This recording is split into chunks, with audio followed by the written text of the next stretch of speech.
It's 1898, and you're taking part in excavations in Saqqara. This place, not far away from Cairo, is full of ancient tombs and pyramids. You're in your Indiana Jones mood and hope to find something really phenomenal to become famous. Gold, manuscripts, treasure maps, mummies of famous pharaohs. Wait, a wooden bird? You're really disappointed as it looks like a regular toy. An old one, but still. Little do you know that years later, someone would propose that your bird was actually an ancient monoplane.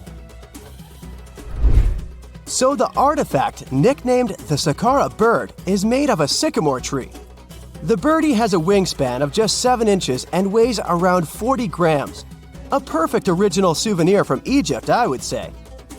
It's over 2,000 years old and looks pretty plain, without any carvings of feathers or other intricate ornaments.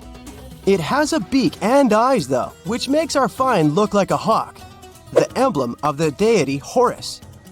Its tail is rather unusual as it's squared, looks weirdly upright, and it seems like the sunken part of it was the place for a now missing piece.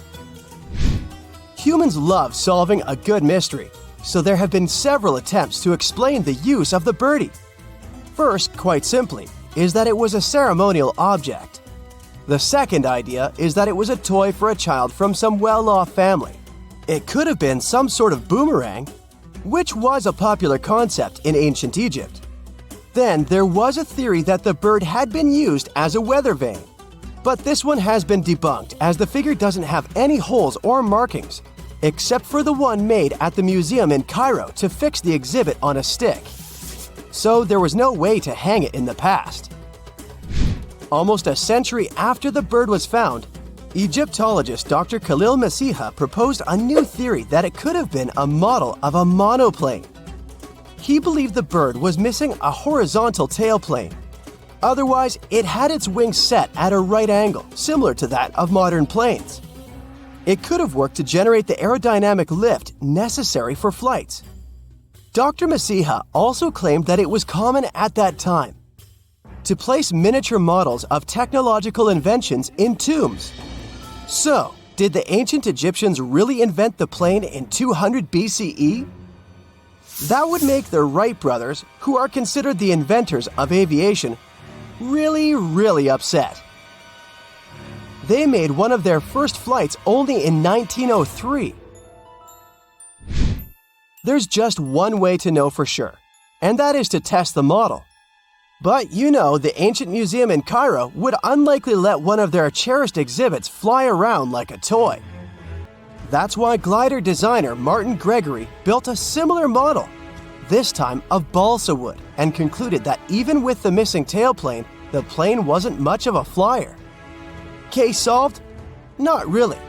This didn't sound convincing enough to the History Channel, so they invited an aerodynamics expert to build another replica of the bird.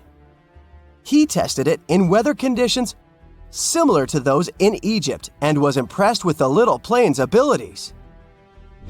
So, if they did invent the prototype of a plane back in the times of pharaohs, it would be a good example of an oupart. That's an out-of-place artifact, an object that's way ahead of its time in terms of technology or history. And the Saqqara bird isn't the only example of such a revolutionary concept.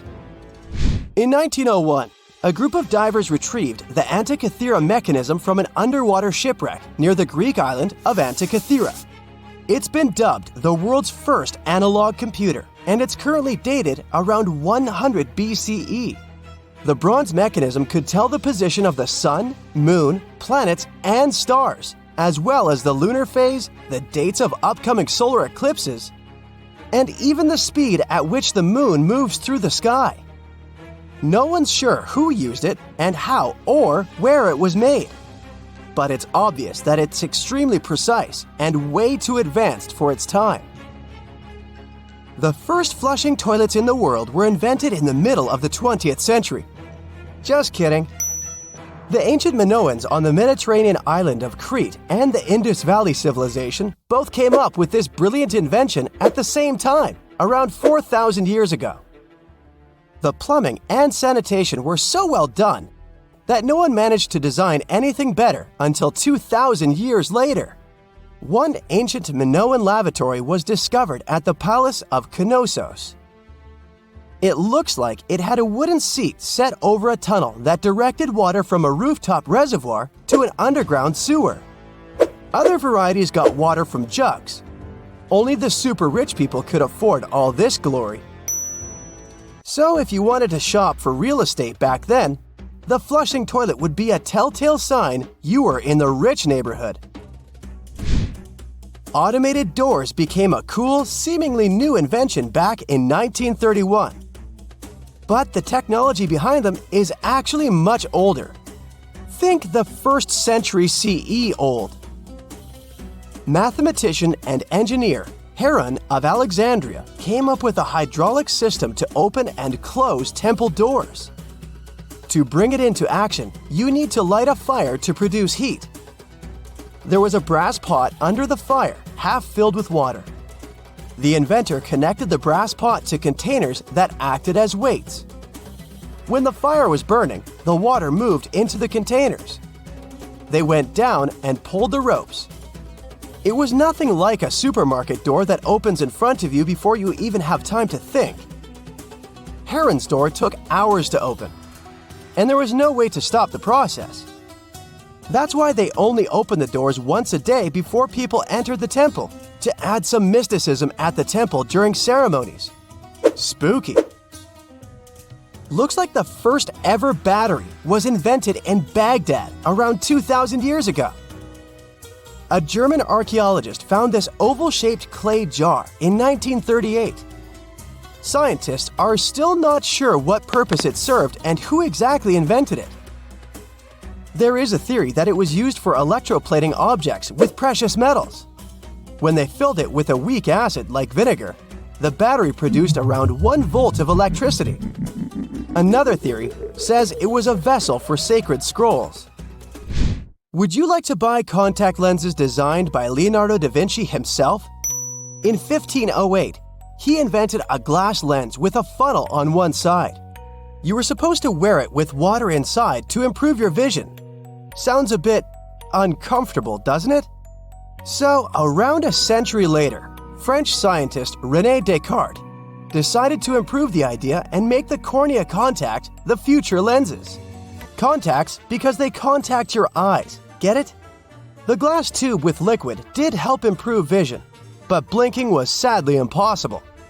2.5 centuries later, new technologies in the glass industry let scientists design contacts that would fit in the eye and even let the wearer blink.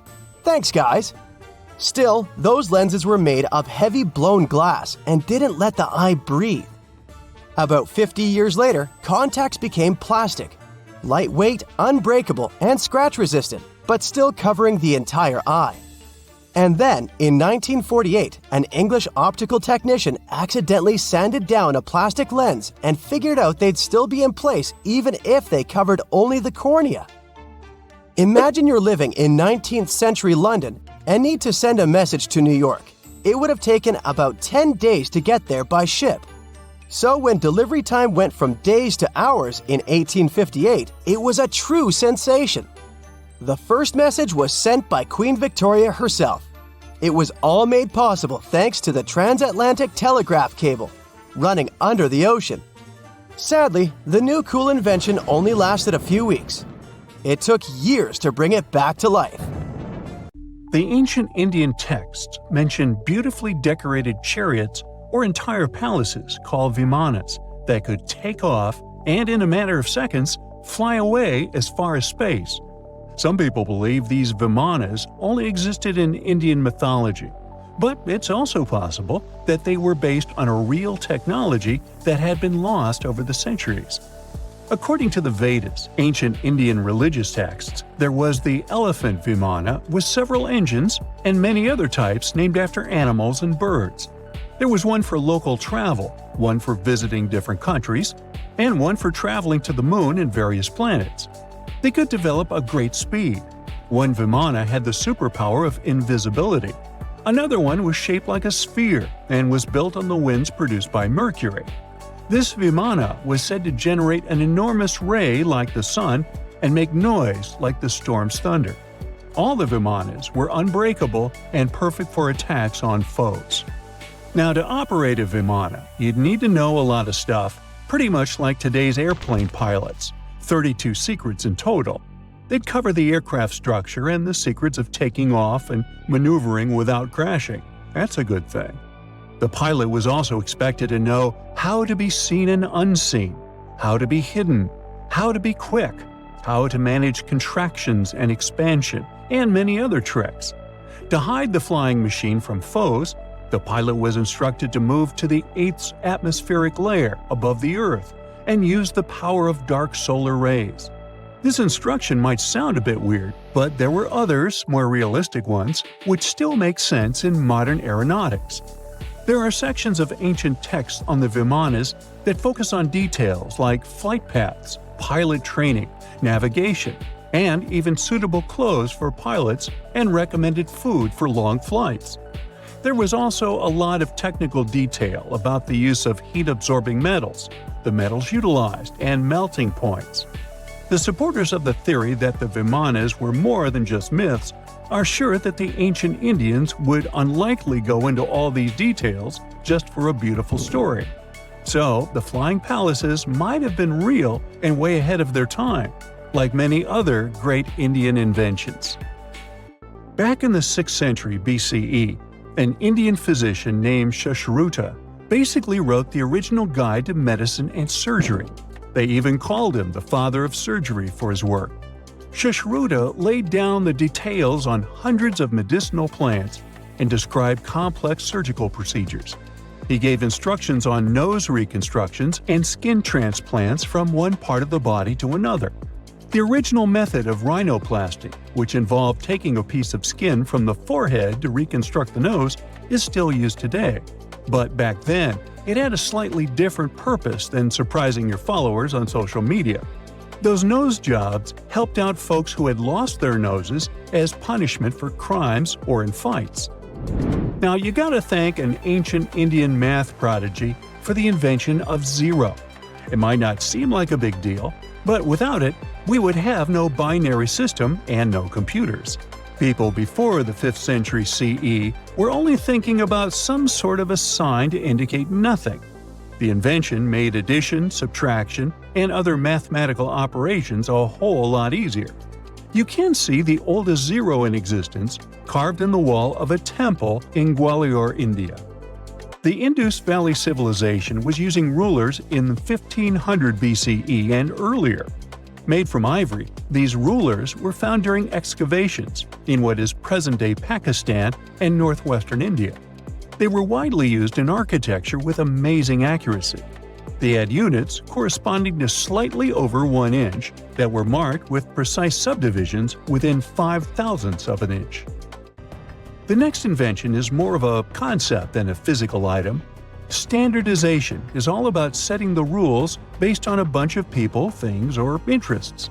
One of its cool applications that we've all gotten used to is standard weights. Whether you're using pounds or kilograms, you need these universal measurements for weight, right? For this, we owe a big shout-out to the merchants from the Indus Valley Civilization who lived around 4,000 years ago. They were measuring everything from food grains to fancy luxury goods using these standardized weights. And their weights had decimal and binary mathematical systems going on. They didn't have high-tech gear, but they pulled off some serious precision using complex calculations and even sand for construction. Their art of standardization made its way to Persia and Central Asia, basically becoming the global weight-watching standard. So, if yoga is your go-to exercise, you definitely have a personal reason to appreciate the ancient Indian geniuses. Over 5,000 years ago, during the rule of the Indus-Sarasvati civilization in northern India, yoga was first mentioned in the Vedas. Yoga was refined and shaped over the centuries until it grew into a massive teaching with over 200 sacred writings dedicated to this way of obtaining enlightenment. At the beginning of the current era, yoga got a new trajectory thanks to a Hindu writer who laid down a system of yoga in his text, the Yoga Sutras. It became a whole-body rejuvenation, a life-extending practice with poses that you are still doing on the mat today. Yoga has reached the Western world only in the 19th century, and it caught on like wildfire. Chess, the all-time top game for intellectuals, is also an Indian invention. Its ancestor was called Chaturanga, and it was a strategic board game that started gaining popularity around 3,000 years before the current era. This early Indian version of chess was played by 4 people, not 2, and had 64 squares. Each player had 8 pieces, ranging from pawns to kings, bishops to knights. And there was no standard 6-faced dice. They rolled with an oblong one. Players facing off were actually allies, forming 2 teams based on the direction they sat. Chess, that we know and love today, was first mentioned in ancient Indian literature in a legend. It said that the wife of a villain called Ravana had invented the game to amuse him. Now, the word shampoo comes from the Hindi word, which means to soothe or knead. The substance was invented in India in 1762 and was originally used for head massages, hence the name. The first shampoo was made of natural oils and herbs. British traders fell in love with the idea and brought it back with them to England. It took years for the original head massage oil to evolve into shampoo as we know it today, but it's still an Indian invention. Unlike the ancient Greeks, who wore animal skins, the Indians started cultivating cotton back in the 5th and 4th centuries before the current era. They used cotton threads to produce fabrics that soon became a huge hit in the Mediterranean and beyond. Jute and wool also have their origins in India. Cashmere, the finest and most exclusive type of wool, actually comes from the Kashmir region of India. Buttons that sit proudly on that cashmere cardigan of yours also have ancient Indian origins. Some 5,000 years ago, the Indus Valley civilization started cutting seashells into geometric shapes with tiny holes in them.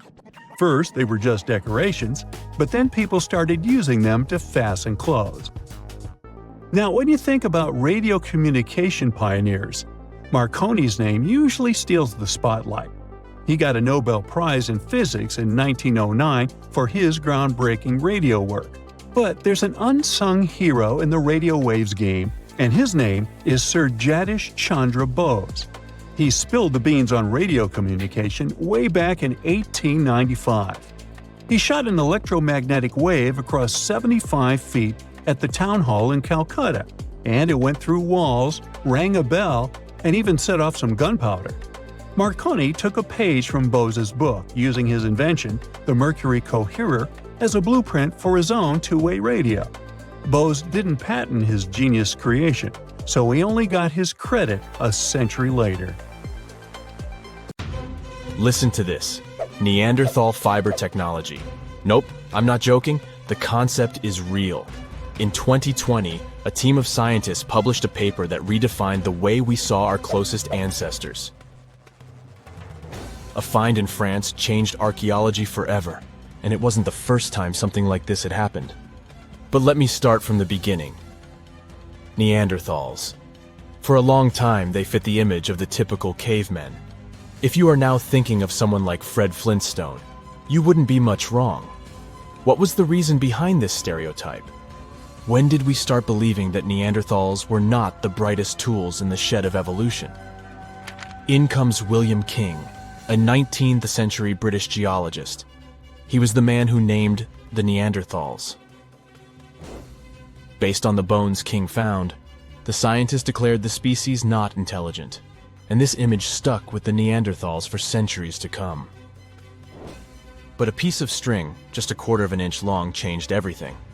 A small, dry river valley, Abri Dumaras, was the place of the great find. Archaeologists unearthed a cord fragment next to a stone tool. Such twisted fibers could have been used for everything from making clothes to fishing nets. In prehistory, this was some advanced tech, and the Neanderthals seemed to have mastered it. Scientists already knew that these early humans made tar from birch bark, and that they produced shell beads. There's even evidence of Neanderthal art. They were definitely not primitive. The string section and similar finds are changing the way we perceive our ancestors. The world of archaeology is constantly changing. Take the pyramids in Egypt, for example. Turns out, they weren't really built by an army of people who the pharaoh made work until they passed out. Herodotus, the famous Greek historian, was the man who started the confusion. He claimed, in 500 BCE, that 100,000 men took part in the construction of the Great Pyramid in Giza. He made no mention of who they were and why they were building the pyramids. That's how the myth started. Huge stone slabs pulled by humans, driven by a foreman with a whip. But Egyptologists would beg to differ. Those are the scientists who study ancient Egypt's culture. Fairly recently, they uncovered a workers' village that told a different tale. Yes, there was evidence of hard work on the workers' bones, but the construction industry is demanding even today. It took almost 6 years for 12,000 workers to complete the world's tallest building, Burj Khalifa. Back in Egypt, 3 times more workers finished the Great Pyramid in around 2 decades. An impressive feat of ancient engineering, wouldn't you agree? Superiors looked well after the Egyptians who built the pyramids. Their diet was rich in protein. They had medical care and they got paid properly. In fact, they lived better than the non-working population. And they lived with their families near the construction site. Archaeologists know all this because they unearthed bakeries and dormitories with bread jars and other goodies. Looks like the pharaohs were okay employers after all, and the job market wasn't that terrible. They also kept detailed papyrus records of the build and hieroglyphs. You and I wouldn't stand a chance of reading these letters that resemble images. Egyptologists had the same problem. For over a millennium, no one had used this type of font. And it's not like there was an English ancient Egyptian dictionary you could open and find meanings of words. But all this changed in 1822. A couple of decades before, the French found a broken slab of black granite. The stone contained one text in 3 scripts: Ancient Greek, Egyptian hieroglyphs, and Demotic. The last one was also the Egyptian language, but in a simplified script. Scientists dated it back to 196 BCE. The content is a religious proclamation. A French philologist and Orientalist, Jean-François Champollion, was the first one to crack the code. You see, people haven't forgotten ancient Greek letters. The Frenchman successfully matched the Greek letters with the ones in the Egyptian script. And voila, we were finally able to read hieroglyphs. The name of the piece of granite that made it all possible was the Rosetta Stone. The importance of its discovery went beyond archaeology. The word Rosetta Stone even entered the English dictionary. It represents a discovery that helps people understand an enigma that has been puzzling them for a long time. There are similar games. A symbol is attached to a particular message. Then you have to decode the message by replacing the symbol with a corresponding letter. In a nutshell, this is what scientists did with the Rosetta Stone more than 2 centuries ago. Do you know what is the oldest deciphered language in Europe? It has an unattractive name, Linear B. The script belongs to the Mycenaean Greek language. It predates the ancient Greek alphabet by several centuries. You can easily guess which script it is descended from. Linear A. The people from Crete used Linear B more than 1,000 years ago.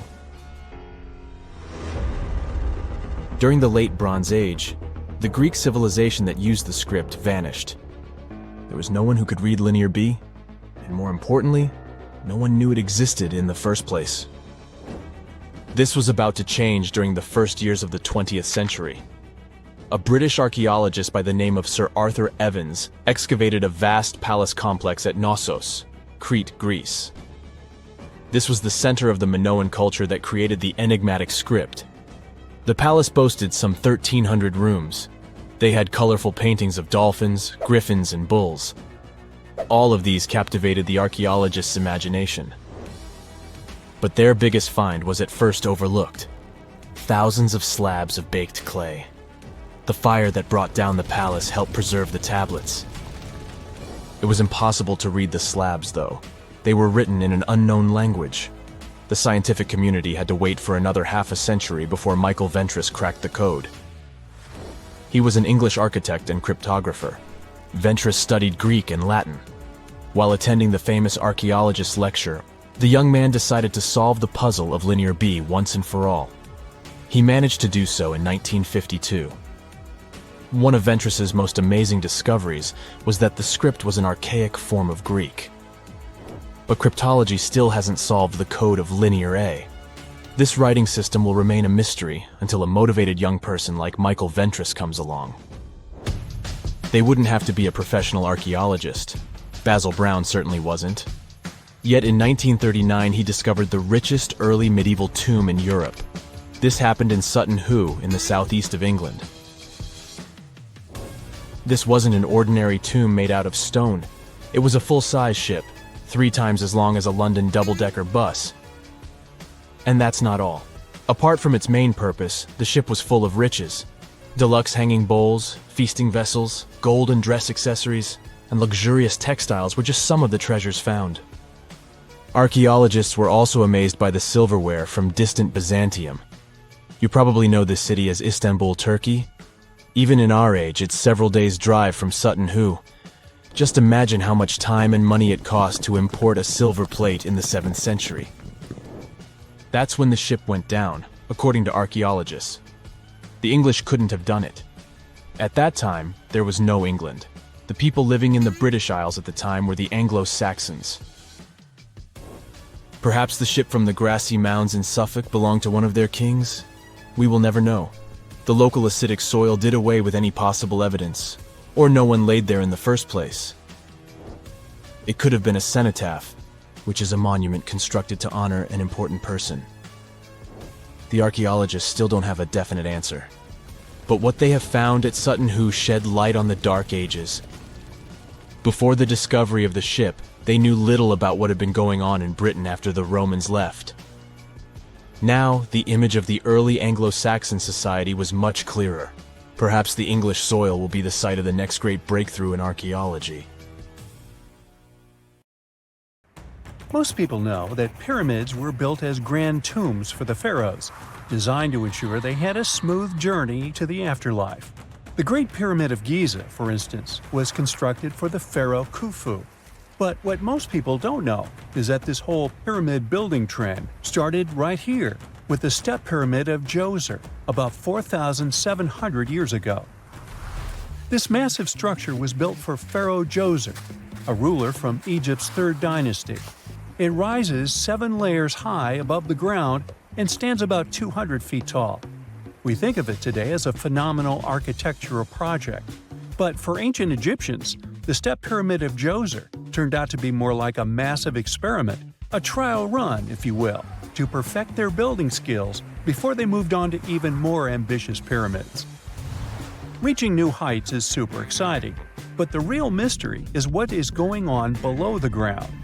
In this pyramid's underground labyrinth, there is a network of tunnels stretching about 3.5 miles long, and some researchers believe these tunnels might have been part of a sophisticated water system that could completely change what we think about pyramid construction. Let's talk about this massive complex located in Saqqara. Surrounding the pyramid, there's what's known as a dry moat, a continuous trench that is up to 164 feet wide and almost 2 miles long. It forms a sort of rectangular shape around the pyramid. This trench has an average depth of about 65 feet. Now, if you were to add up all the earth and rock they dug out to create this moat, it would be about 10 times the volume of the step pyramid itself. For the longest time, people just assumed this trench was nothing more than a huge quarry, a place where they dug up stone and clay to build the step pyramid. Makes sense, right? But when you take a closer look, it doesn't add up. The trench is too narrow and deep to be practical for mining, and its layout doesn't match anything we know about ancient Egyptian quarrying methods. Plus, some sections of the trench are actually covered with a rocky ceiling, which would have made it nearly impossible to use as a quarry. Another theory suggests that the dry moat had some kind of spiritual significance. Maybe it was a sacred place, where souls of nobles gathered to serve the late king in the afterlife. There are even niches in the walls that work as a hint at this spiritual function.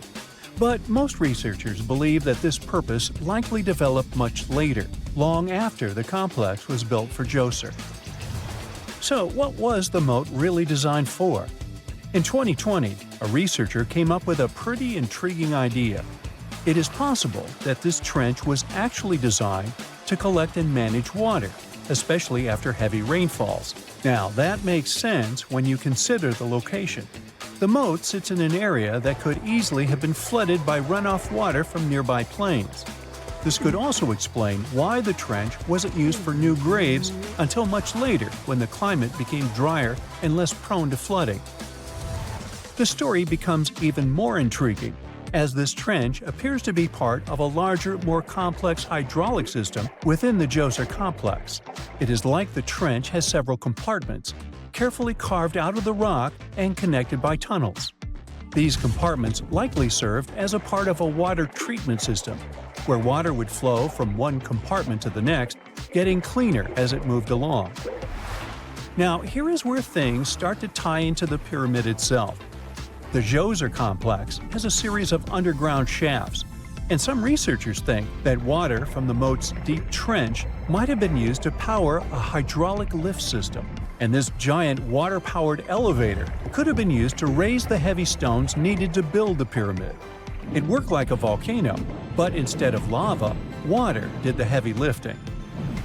Imagine a big deep hole in the ground at the center of the pyramid site. Inside this hole, there was a huge wooden platform, kind of like a giant raft that could move up and down. When the workers wanted to lift a heavy stone, they would fill the hole with water. As the water rose, the wooden platform started to float up, carrying the stone with it, almost like a giant water-powered elevator. When the stone reached the right height, the workers slid it off the platform and onto the pyramid. The idea is that water from the deep trench, after being cleaned and filtered, would flow into these shafts. A massive float, possibly made of wood, would then rise as the water filled the shaft, lifting the stones up to where they were needed for construction.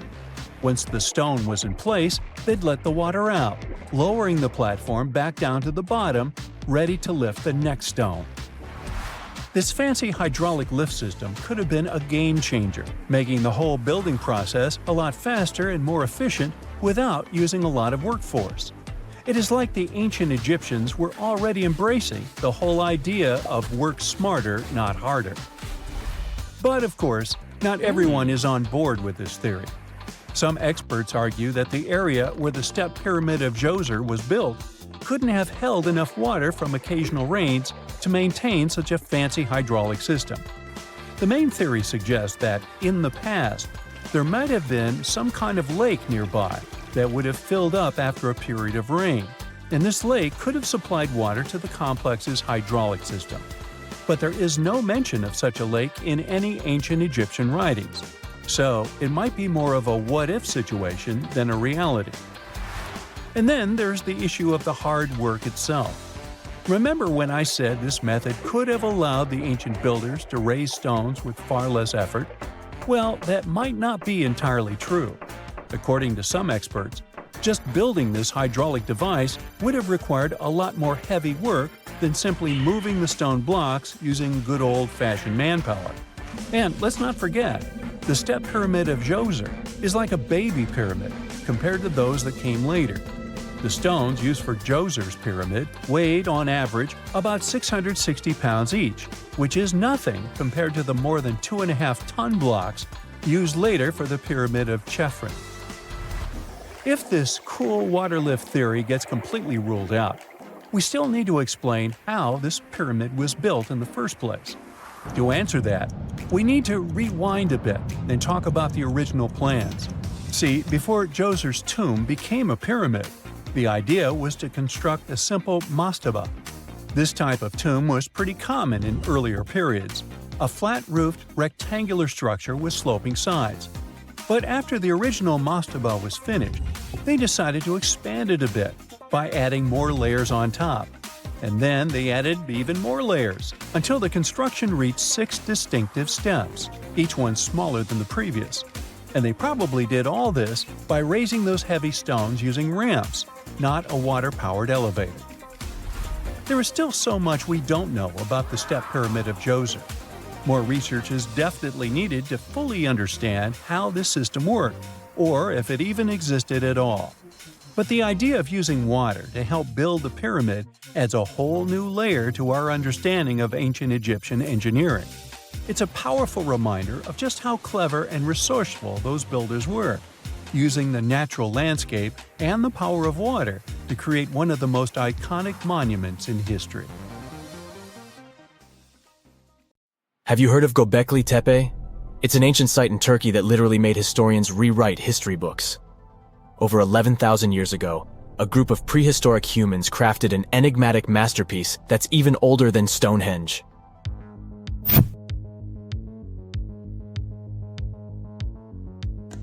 Before its discovery, archaeologists believed that people didn't know about iron and weren't good at making pottery. They were sure that settled life only emerged with the need for agriculture. But Gobekli Tepe changed this belief.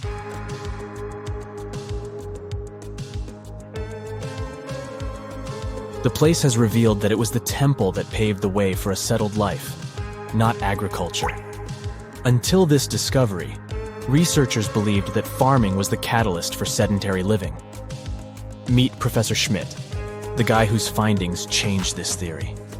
He managed to prove that hunter-gatherer communities laid the very foundations of this way of life.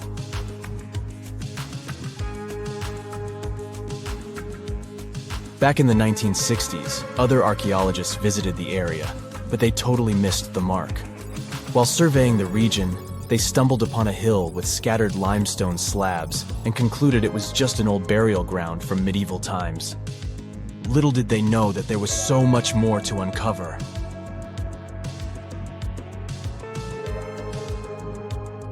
In 1994, Schmidt embarked on his own survey of prehistoric sites in the area. Surprise! He instantly realized he had discovered something truly extraordinary. Unlike the nearby flat and barren plateaus, Gobekli Tepe had a gently rounded top, rising 50 feet above the surrounding landscape. Funny enough, the translation of this place's name is Potbelly Hill. Schmidt was sure only humans could have made something like this.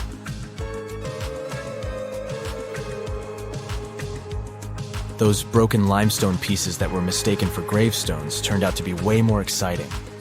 It was like stumbling upon a hidden treasure. The pieces took on a whole new meaning, and Schmidt with his team was about to dive into the secrets waiting beneath the surface. To their surprise, they found no traces of a settlement. No hearths for cooking, no houses, and none of those adorable clay figurines commonly found in nearby sites of similar age. However, they uncovered that those ancient people used tools like stone hammers. So, Schmidt and his team put their heads together and took a wild guess at the age of Gobekli Tepe's stone structures.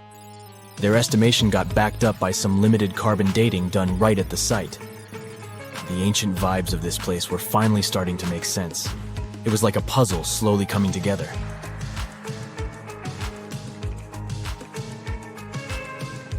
You may think that back then, people didn't have special tools to create something as cool as Gobekli Tepe. Not true. Turns out, these prehistoric folks used flint tools instead of fancy metal chisels. They were also skilled at chipping away softer limestone and crafting pillars right on the spot. Afterward, they carried the pillars a short distance to the summit and placed them upright. Once the stone rings were complete, they covered them with layers of dirt. Over time, they added new rings, and voila! You've got a cool hill to impress people in the future.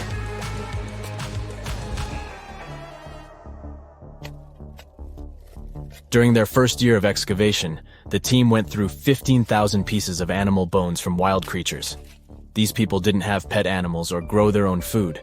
They hunted wild animals for their meals. But things were about to change, because the place had everything they needed to start farming. Scientists say they had wild sheep and wild grains that could be domesticated. And guess what? Just 20 miles away, geneticists found evidence of the world's oldest domesticated strains of wheat at a prehistoric village.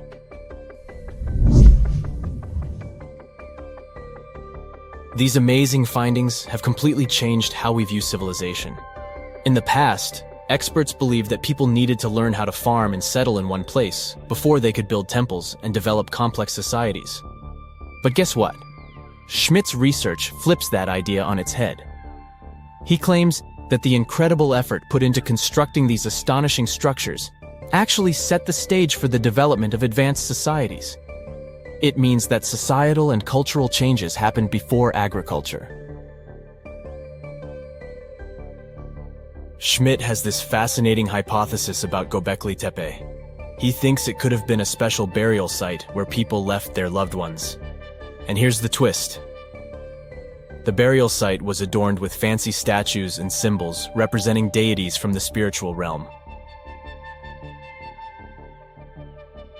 The idea that Gobekli Tepe could have served as a sacred place adds another layer of complexity to the whole story. While the site's true purpose may remain elusive, Schmidt's insights invite us to consider the profound interplay between life and the afterlife, and the deep reverence ancient hunter-gatherer societies may have had for their departed ancestors. Now let's talk about the stars of the show, the mesmerizing T-shaped columns that dominate Gobekli Tepe. These mysterious structures range from 10 to 20 feet tall and most likely represent stylized human figures. But one figure stands out from the rest, the three-dimensional lion relief. This depiction really fires up our imagination. Why? Because it hints at the possibility that lions roamed Anatolia during the Neolithic period.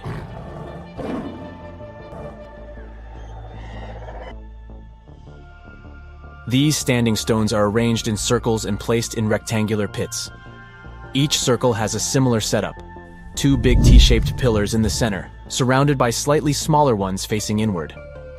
Talk about a stylish arrangement. These towering pillars reach a whopping 16 feet and weigh between 7 and 10 tons.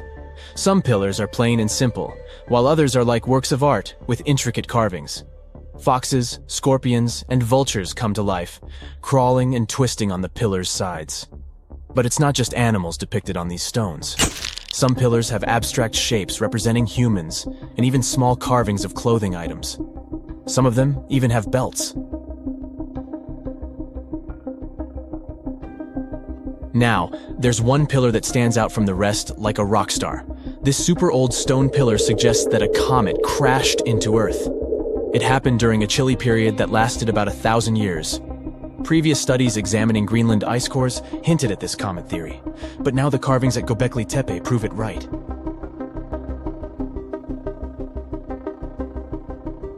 The carvings on the pillars are like a historical comic strip. They even show a headless human figure. Researchers fed the images into a computer and discovered their connections to constellations, indicating that this temple might have been an ancient observatory. It's like our ancestors were trying to document this cataclysmic event in their own unique way. Archaeologists have been excavating and researching Gobekli Tepe since the mid-1990s, peeling back layers of history and providing us with a deeper understanding of the intricate relationship between various elements. They have no plans to stop the whole process for another 150 years. Who knows what else they'll find? You see, Gobekli Tepe has been labeled purely as a ritual site with no signs of domestic activities. We were led to believe that the absence of water meant it couldn't support semi-sedentary communities. But scientists believe it's time to shake things up and approach Gobekli Tepe with fresh eyes.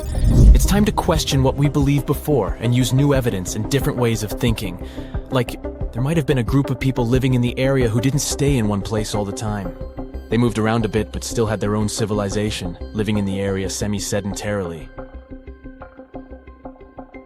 Gobekli Tepe is not just home to a single temple, but an astounding collection of over 20 ancient structures. As archaeologists delve into the depths of this wonder, they are unraveling its unique layout, featuring two prominent focal points at the heart of each establishment, complemented by smaller structures and dividing walls. What's even crazier is that in this area, there are over 200 obelisks, which are narrow tapering monuments. We all grew up believing that Stonehenge is the world's most ancient observatory, but now it has some serious competition for the title. Nabta Playa was built more than 2,000 miles away in southern Egypt, and thousands of years before Stonehenge and even the pyramids of Giza. In 1973, a Bedouin guide stumbled upon a strange group of huge stone formations while crossing the Sahara Desert. He led American archaeologist Fred Wendorf to the site, located about 60 miles from the Nile. Wendorf's friend and colleague claims the team found the stones while stopping for a bathroom break in the desert. Either way, what they found changed history. At first, Wendorf thought the stone structures were just natural formations, but then it hit him. This area was once a lake, meaning no natural rocks should even be there. He kept coming back to the site for decades, and by the early 1990s, his team finally uncovered a circle of stones that seemed to line up with the stars in a way no one could explain. After 7 long years of trying to crack the mystery of the site, Wendorf reached out to an expert in archaeoastronomy. They study how ancient people used the stars. One evening, while the expert sat in the cool desert sand staring at the stones, he realized that they formed a pattern radiating outward from a massive burial mound. One by one, as they dug into the sediment, the buried megaliths started lining up like spokes on a wheel. The team had already used radiocarbon dating to test samples from fire hearths and tamarisk wood roofing found inside the stone circle. Nabta Playa had dozens of standing stones, all a few feet tall. Some of them lined up exactly with the sunrise on special days, and others matched up with bright stars in the sky. Inside the big circle, there were 6 special stones that may have been used for rituals or marking important times of the year. Around them, 29 standing stones might have worked like a simple calendar to help people know when it was time for something important, like the summer solstice, the longest day of the year. When the sun rose in just the right spot, it was a sign that the rainy season was coming. The stone circle once aligned with the brightest stars in the northern sky: Arcturus, Sirius, and Alpha Centauri. Some stones even pointed to the constellation Orion. By tracing Arcturus's movement across the sky, they figured out that it matched perfectly with the circle around 4800 BCE. That means it was the oldest astronomical site ever discovered. And the people of Nabta Playa may have been watching the stars thousands of years before telescopes were even invented. It looks like it had a huge meaning for people living and traveling through the desert. Over 10,000 years ago, the long, cold, and dry ice age that lasted for tens of thousands of years was finally fading away. Northern Africa got massive monsoons and rains that filled up seasonal lakes. So, parts of the desert turned into short-lived oases. For the nomadic people who roamed this harsh land, these summer rains were everything. Their entire way of life revolved around cattle. When archaeologists opened the central tomb at Nabta Playa, they dug up cattle bones and even a massive rock carved into the shape of a cow. The people who built it used the stars to guide them and find hidden watering holes like Nabta Playa, which likely held water for about 4 months a year, starting with the summer monsoons. But there was no North Star back then, so instead they navigated using bright stars and the way the sky seemed to spin in circles above them. When the lakes were full, the standing stones would be partly submerged, and from the western shore, you would see the reflection of the stars on the dark water. Nabta Playa is way less famous than Stonehenge, perhaps because its stones were buried and the famous site in England was open to visitors for thousands of years. Sadly, when Nabta Playa did become famous, some tourists ruined parts of it by moving stones around, which messed up the ancient star alignments. To protect it, the authorities moved everything to a museum where people can see the stones and the carved cow statue without damaging them. The Egyptian observatory isn't the only construction similar to Stonehenge. It has versions that were used for different purposes, from Germany and France to the US and the Andes in northern Peru. This last one is actually one of the oldest big structures ever built in this region. The circular plaza is made of 2 giant stone walls arranged in a ring. It was likely used for ceremonies and gatherings. Scientists have carbon dated it to be about 4,750 years old, which means it was built before the Great Pyramids of Egypt and Stonehenge. The plaza had 2 entrances and a special layer of clay, soil, gravel, and charcoal underneath. It was carefully planned and built. Archaeologists also found ceramic pieces, quartz crystals, and gemstones at the site, so it was definitely a special place. People visited it for centuries, but at some point it was sealed off, probably because of changing beliefs and traditions. The most recent discovery was the remains of a large timber circle roughly the same age and with parallels to Stonehenge, all the way up in Denmark. This open-air structure was likely part of a special area where prehistoric people from the late Neolithic and early Bronze Age gathered for rituals and ceremonies. The circle was made up of 45 giant wooden posts, forming a huge ring about 100 feet wide. The wood is gone now, but scientists believe tall timbers once stood in the holes and created an impressive wood henge. No one knows exactly what these circles were used for, but archaeologists have found animal bones and food remains at similar sites. So people probably used to gather there for feasts and rituals. In 2024, scientists found 2 ancient stone circles from the Neolithic period in Dartmoor National Park in England. Some archaeologists believe they might form a sacred ark. Many of Dartmoor's stone structures were built in a curved shape on the high ground in the center of the area. A long time ago, Dartmoor was covered in forests, so people may have used the high ground as important markers. One of the newly found circles fits inside this ark, but the other one is outside of it, to the north. This could have been an entrance point into the ark. There's also a raised bank of earth near the stones, which looks similar to other famous Neolithic sites, like the Ring of Brodgar in Scotland and Stonehenge itself. This means the people who built these circles may have visited Stonehenge or been inspired by it. Archaeologists in Oman found ancient stone monuments called tralith, which got the nickname Arabian Stonehenge. They were finished about 2,000 years ago, but no one knows for sure who built them or why. Scientists also found stone hand axes that are incredibly old, between 300,000 and 1.3 million years old, from the time when the first humans left Africa. At another site in central Oman, archaeologists discovered a Neolithic tomb from around 5,000 to 4,600 BCE. There are 2 chambers with the bones of dozens of people inside beneath a giant megalithic structure. Nearby, they also discovered rock carvings that were made by people who lived in the area. And then there is another Stonehenge look-alike, this time in Saudi Arabia, that was used as an apartment complex thousands of years ago. Archaeologists discovered a total of 345 stone circles by looking at aerial photos of a lava field.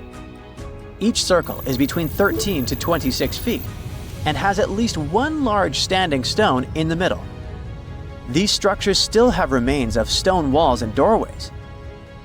Stone circles like Stonehenge are often linked to ceremonies and rituals, but scientists say that many early houses were actually built in round shapes, and rectangular homes only became common much later in history. You know how it goes. As the years pass, common knowledge slips away faster than you can say, "What's that thingamajig for?" Just think, our grandkids will probably be scratching their heads over the buttons on our old school phones.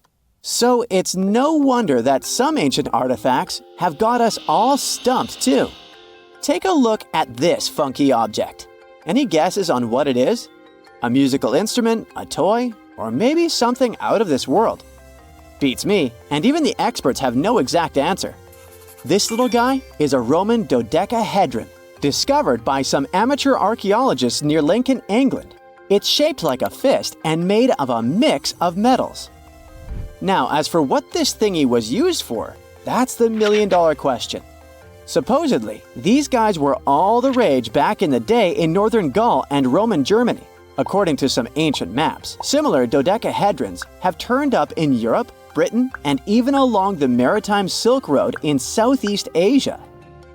The plot thickens as more and more of these dodecahedrons pop up. Some had wax inside, leading scientists to think they were candle holders. Others think they might have been used for knitting gloves, since none have been found in warmer regions. There's even one found in Geneva with zodiac signs etched on it, sparking some woo-woo theories about fortune-telling. And now a fresh discovery has got everyone's head spinning. Could this be some kind of sacred tool for the Romans? Who knows? Maybe it's the first multi-tool ever, invented way before Swiss Army knives were a thing. Carved stone balls from Scotland are another historical mystery. They most likely date back to the late Neolithic period and come in various types, from sandstone to granite. They're all roughly the same size and have intricate, evenly spaced patterns of circular bosses or knobs. Most of these designs have 6 bosses, but the number can range from 3 to 160. Some of these balls are more skillfully crafted than others, and a few even have extra decorations. There are over 400 carved stone balls and mostly found in Scotland, although some have turned up in northern England and Ireland.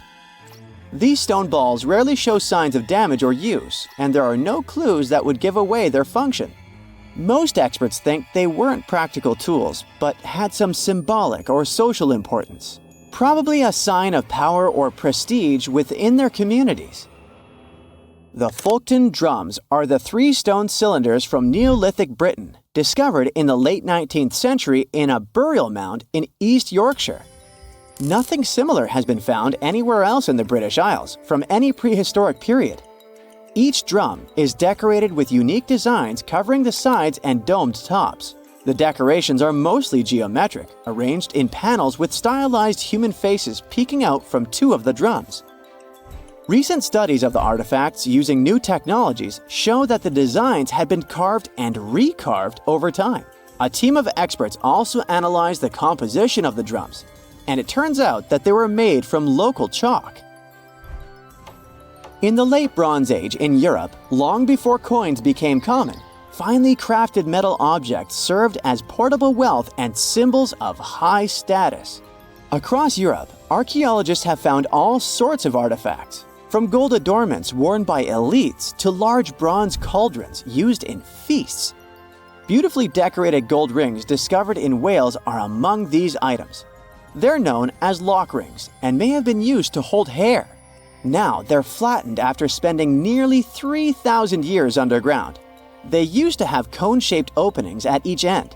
They were found at different times, but were likely worn as a pair and buried together in a single hoard.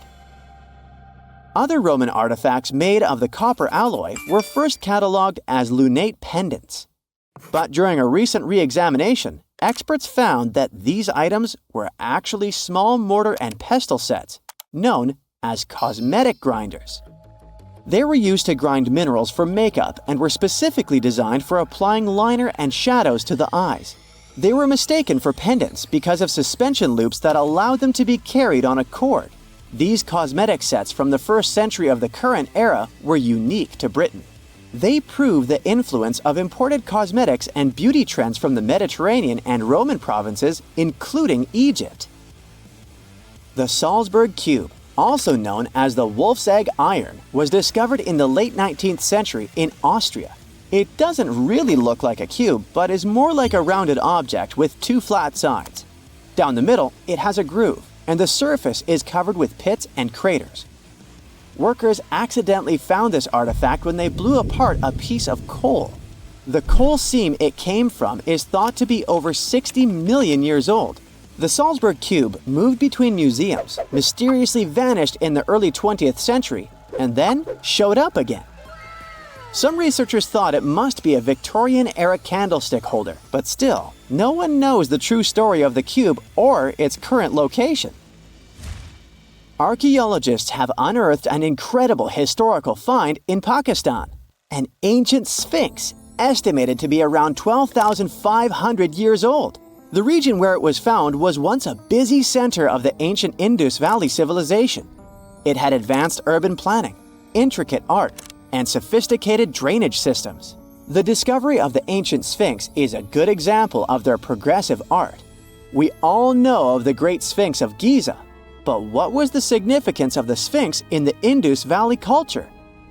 Their Sphinx has designs and carvings that show scenes with their daily activities, which means it may have had a more complex role than a symbol of power or guardian. It could stand for a balance between humans and nature, or even a deity associated with agriculture. Arauca in Chile sits on the sandy dunes of the Atacama Desert, known as the driest desert in the world. Long before this coastal town was built in the 16th century, the Sinchoro people called this region their home. Archaeologists found hundreds of their mummies. Radiocarbon dating showed that these mummies are over 7,000 years old, which makes them 2,000 years older than the famous Egyptian mummies. The Sinchoro used special techniques to preserve the mummies, not just relying on the dry climate for that. And unlike the Egyptians, they didn't just do it for the elite members of their society, but for everyone, no matter what age or status they had. The local people living in Araka now are so used to finding mummies in their backyards that they don't feel weird about living among them. In the winter of 1850, a powerful storm with extra high tides hit the west coast of Orkney, Scotland. The wind and waves ripped away the surf, covering a mound, and revealed stone-built structures beneath. A local antiquarian decided to dig up the village that he thought was from the Iron Age. He managed to unearth the remains of 4 houses and many artifacts from 2 villages. The villages had been buried under sand, so everything was really well preserved. Carbon dating wasn't a thing back then yet, so it was tricky to tell the exact age of the villages.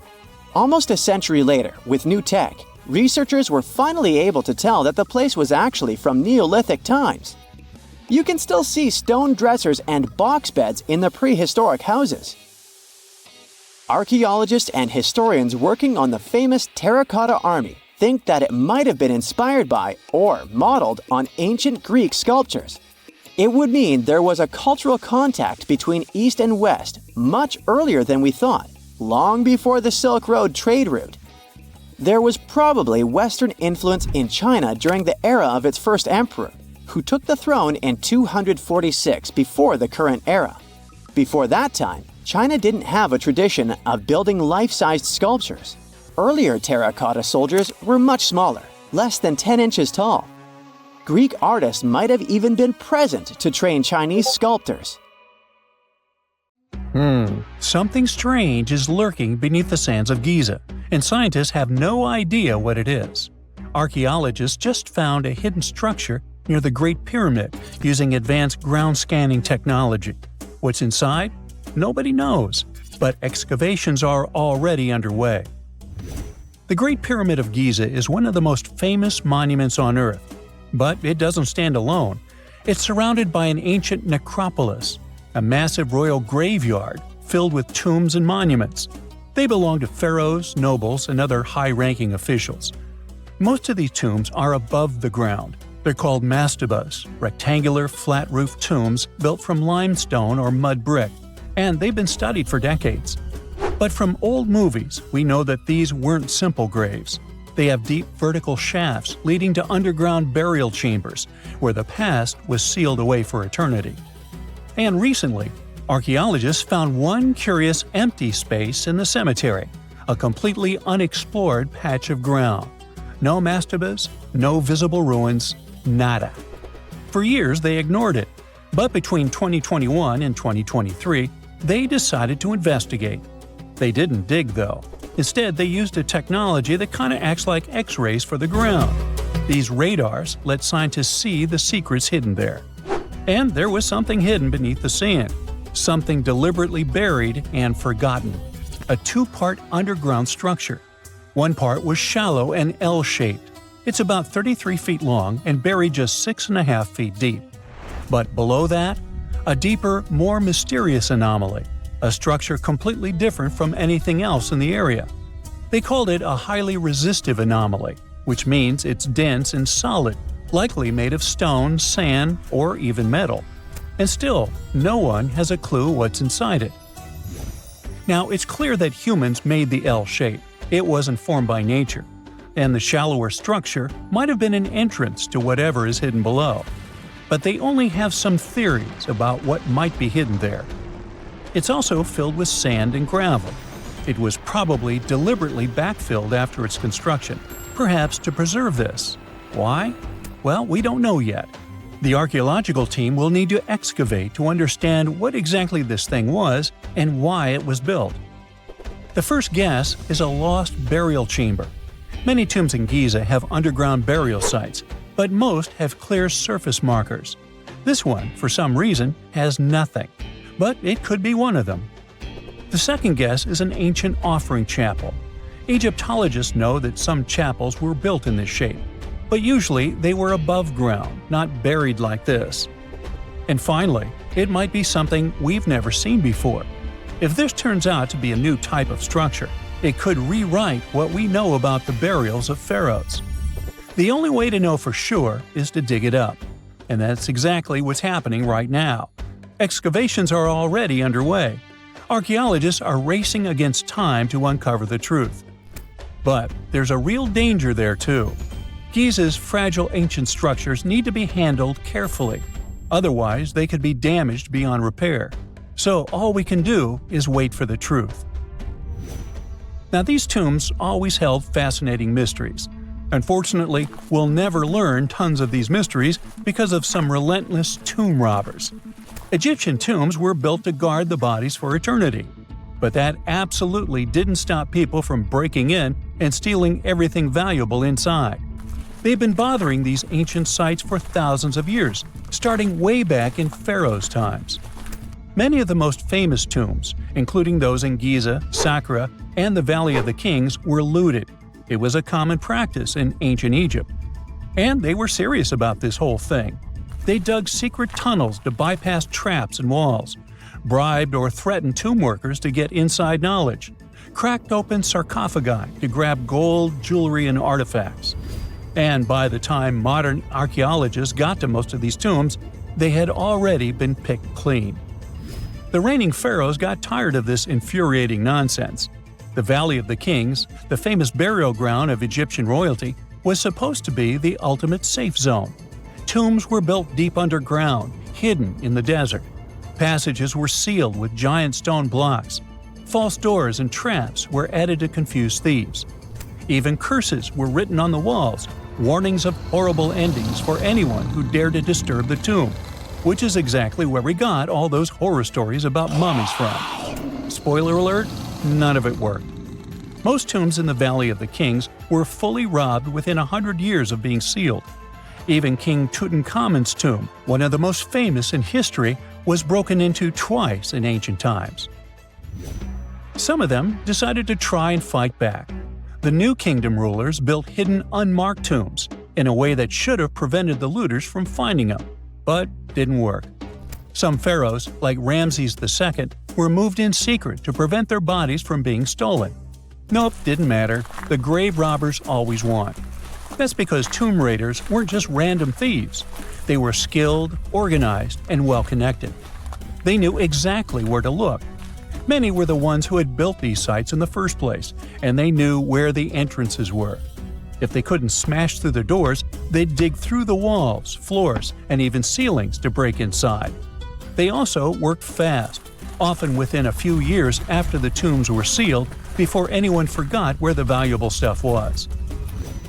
The Khufu's pyramid, the one that's next to this newly discovered structure, was looted long before modern times. The one thing left inside when explorers got there? An empty granite box where the sarcophagus used to be. Unfortunately, it's not just about gold. History itself gets stolen during these raids. Ancient Egyptians wrote detailed records of what exactly and where they buried. So when archaeologists compare these lists to what's found, they can see what's missing, which is often everything valuable. Most artifacts don't end up in museums. They just disappear into private collections, where they can never be studied again. Which is, of course, completely unfair. In fact, a few countries have had enough and started passing laws to take historical artifacts back from private collectors. In Italy, if you own an ancient Roman artifact, you must prove you got it legally. China is actively hunting down stolen artifacts, and they must find ways to retrieve it back from the Western collectors. In Egypt, they passed new laws making it illegal for private citizens to own any ancient Egyptian artifacts at all. Other countries, like the US, the UK, Germany, or Switzerland, are completely fine with rich guys owning their history. The British Museum is built on looted things. European empires invaded half the planet and took whatever they wanted back home. Their museums are often full of such stolen artifacts, and unfortunately, they refused to give most of them back. For example, the Rosetta Stone. It was taken from Egypt by Napoleon's army, then stolen again by the British after they beat the French. Egypt has been demanding to return for years, but they still can't get it back. Or the Parthenon marbles. These magnificent massive Greek structures were taken from the Parthenon in Athens by a British lord in the 19th century. Greece has been begging for them back ever since, but the UK doesn't feel like it. Not to mention tons of Mesoamerican artifacts scattered in various museums across the world. European explorers raided Mayan and Aztec temples, took statues, jewelry, and sacred objects, and now Mexico is fighting to get them back. Well, wouldn't it be surprising even if this mysterious underground chamber has somehow been looted already? But if it's a newly found place, could it be one of the few that escaped the hands of grave robbers? Could there still be ancient artifacts, untouched for 4,500 years? We can only hope that those guys didn't get there first. Egyptologists have been digging around every inch of the Great Pyramid for ages. Yet somehow, they overlooked this stunning pink granite bathtub buried a few miles next to it. And here's the deal. This mysterious oval tube lying next to the Khufu pyramid for years may provide evidence that the Egyptians built the pyramids not only for monumental purposes, but also to generate electricity, experimenting with it long before Alessandro Volta and Thomas Edison. The Giza Plateau is famous for its three pyramids, Khufu, Khafre, and Menkaure. But there are also two smaller foundations next to them, the unfinished North Pyramid of Zayat el-Aryan and the Layer Pyramid. Some researchers say these buildings were never finished, while others think they were destroyed for more mysterious reasons. One of these reasons might have to do with the original usage of the Giza pyramids, the idea that they were used as an electricity generator. To connect these dots, we need to go back to the beginning of the 20th century. That's when an Italian architect and Egyptologist named Alessandro Barsanti decided to examine the Zayat el-Aryan pyramid. Near the site, he noticed something unusual: scattered granite fragments. To a casual passerby, these might have seemed insignificant, but Barsanti recognized the signs. You see, ancient Egyptians often used sites to prepare stones before transporting them to their final destinations. The fact that there was granite on the ground intrigued him. Granite was a more expensive material than the limestone typically used for pyramids, which suggested that it might have been intended for an important and possibly hidden structure. At a depth of 68 feet, they encountered a huge pink granite block. He kept going with the excavations, and they revealed ancient inscriptions carved into the stones. They sent the drawing to experts, but no one could decipher what they meant. Were they instruction sets to something? That's when Barsanti made his biggest discovery. He found an oval-shaped vat carved from pink granite and polished to a mirror-like finish. The thing is, the vat had been carefully sealed. When they opened it, they found a thin black residue along the walls. I'm thinking something in the lines of a black oily substance. This discovery raised many questions for him. It didn't make sense to him that ancient Egyptians would go above and beyond to seal and protect this strange vat. By 1911, Barsanti had to abandon his effort to figure out what was the deal with that mysterious pit. But his findings intrigued researchers all over the world, and they've got their own opinions about it. One of these modern theories suggests that the other pyramids could have been used as a part of a bigger whole. It suggests that the Khufu pyramid was actually used as a water pump designed to irrigate the desert area. Apparently, the pyramid's internal chambers would function as a hydraulic system. In the 1990s, an engineer took this theory seriously and studied the pyramid's subterranean chamber. Surprisingly, he found actual signs of water damage. Apparently, the pyramid generated powerful compression waves, aka pulses, that could create electricity. This raised an important question. Could the ancient Egyptians have used the pyramids as a generator in order to produce electricity? On paper, that was proven to be possible. But hey, agreeing on the original use of the pyramids is probably one of the most difficult things in the world. So, we're still not 100% sure about this. Apart from that, Egypt is a playground for important discoveries regarding humanity's past. I mean, scientists have just discovered what looks like a cosmic command center, similar to that room from the Doctor Strange movies. They discovered an L-shaped astronomical observatory, measuring around 9,000 square feet, dating back to the 6th century BCE. Definitely the first and largest of its kind from that era. The mud brick structure housed tools used for calculating dates related to ancient Egyptian rites, royal coronations, and agricultural plans. This observatory is located in the archaeological site known as the Temple of Buto, just 50 miles east of Alexandria. It's pretty impressive. The structure was designed so that you'd get inside the room through an east-facing entrance. This way, you'd get to see the sunrise. Once inside, you'd find a pretty huge shadow clock, used to tell time by tracking the movement of shadows inside the room. This variant of a sundial clock was nearly 16 feet long. That was quite an exciting discovery. Another interesting one was that scientists and Egyptologists have discovered the first ever pregnant mummy. Now, even if we know quite a lot about mummification processes, we keep making discoveries that open new doors into the lives of ancient Egyptians. It took so long for someone to find out this mummy was expecting at the time she was embalmed because she was placed in a male's coffin. More specifically, a male priest. Historians say that during the 19th century, a lot of traders mixed coffins up in order to sell them. Yes, that means they opened them and switched mummies to please their buyers. It was a complete surprise because they were hoping to study more about ancient health issues when they opened this coffin up. But they had another special research on their hands: prenatal practices in ancient Egypt. This mummified woman who lived about 2,000 years ago was from 20 to 30 years old when she passed away. She was found in Thebes, and her remains were incredibly well preserved. You see, mummification recipes varied across Egypt. In this woman's case, researchers could tell she was a member of the high society since she was buried with special amulets.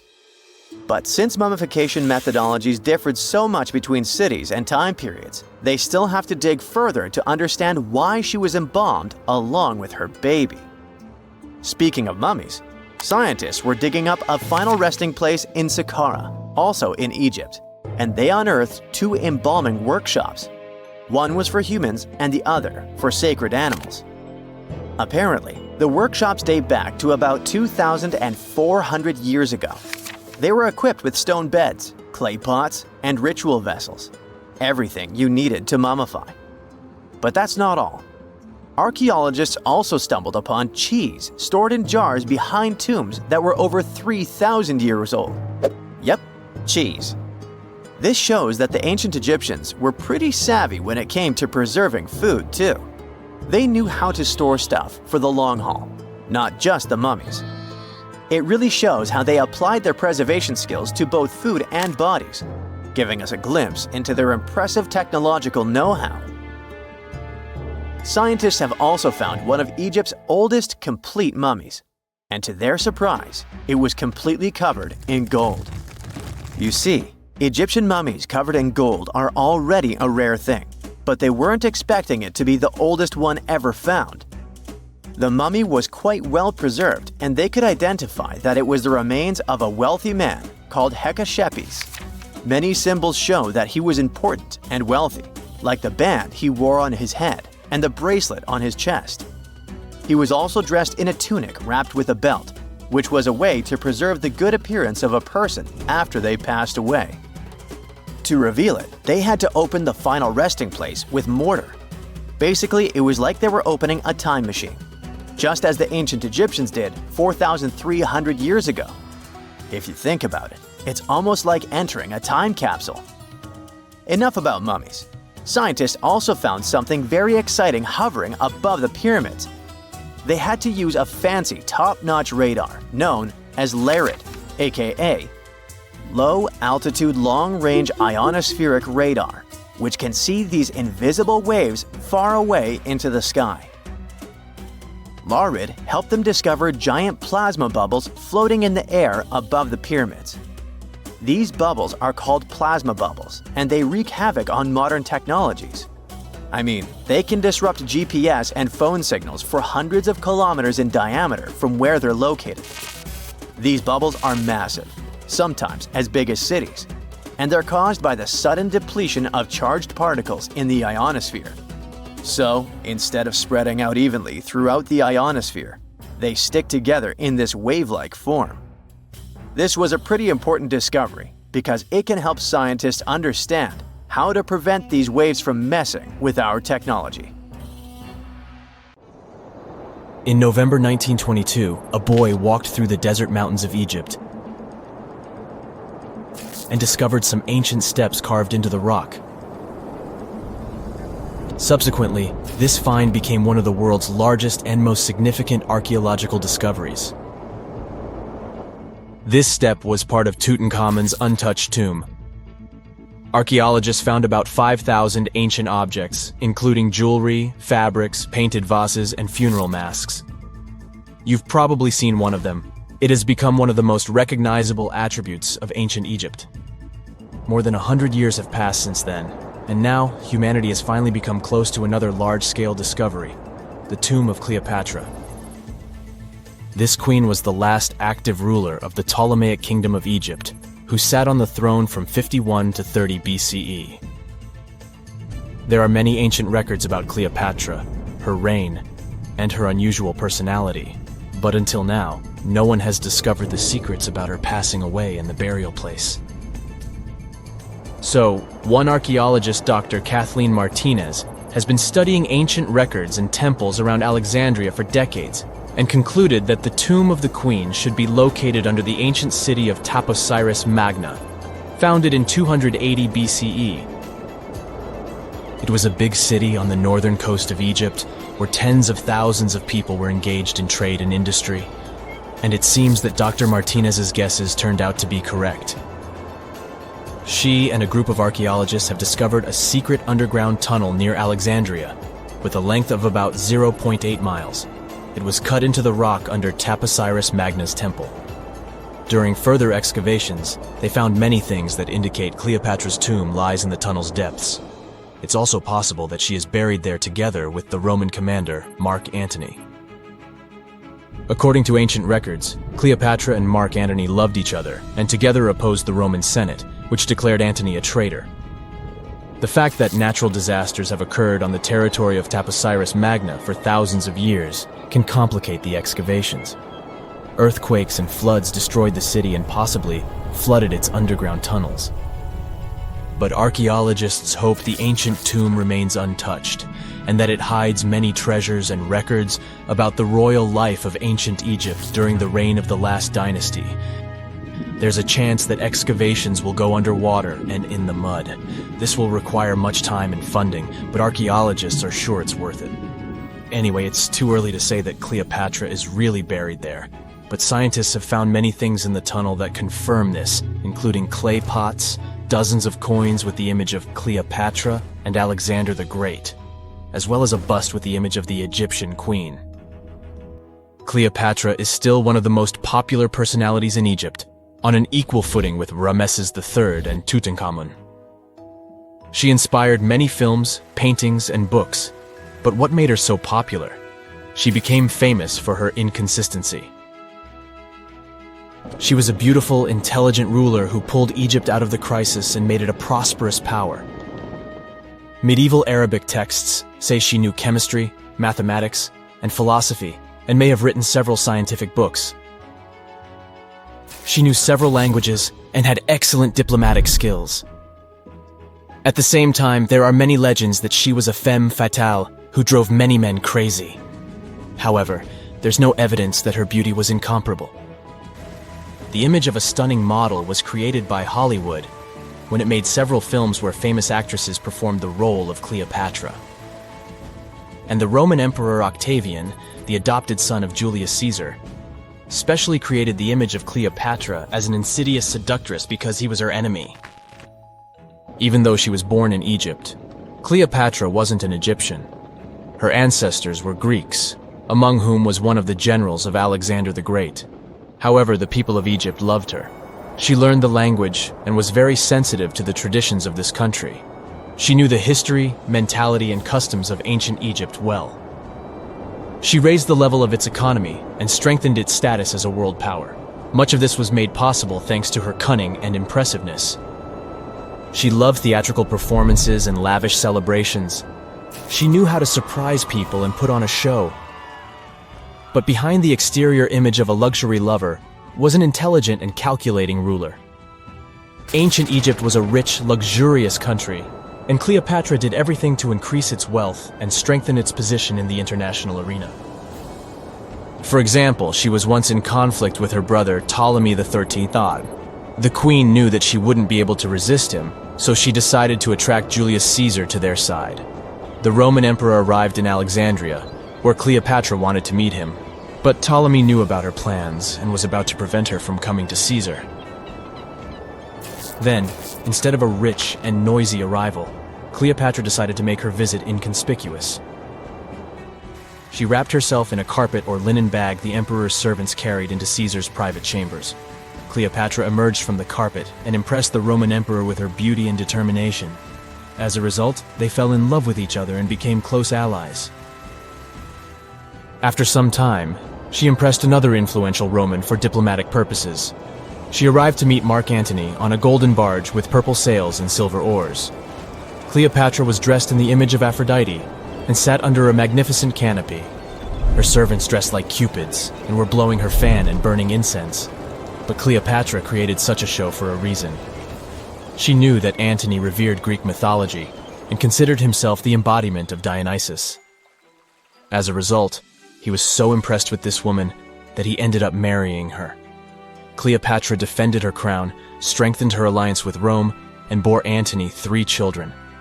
In Egypt, they threw big parties and enjoyed wealth with power.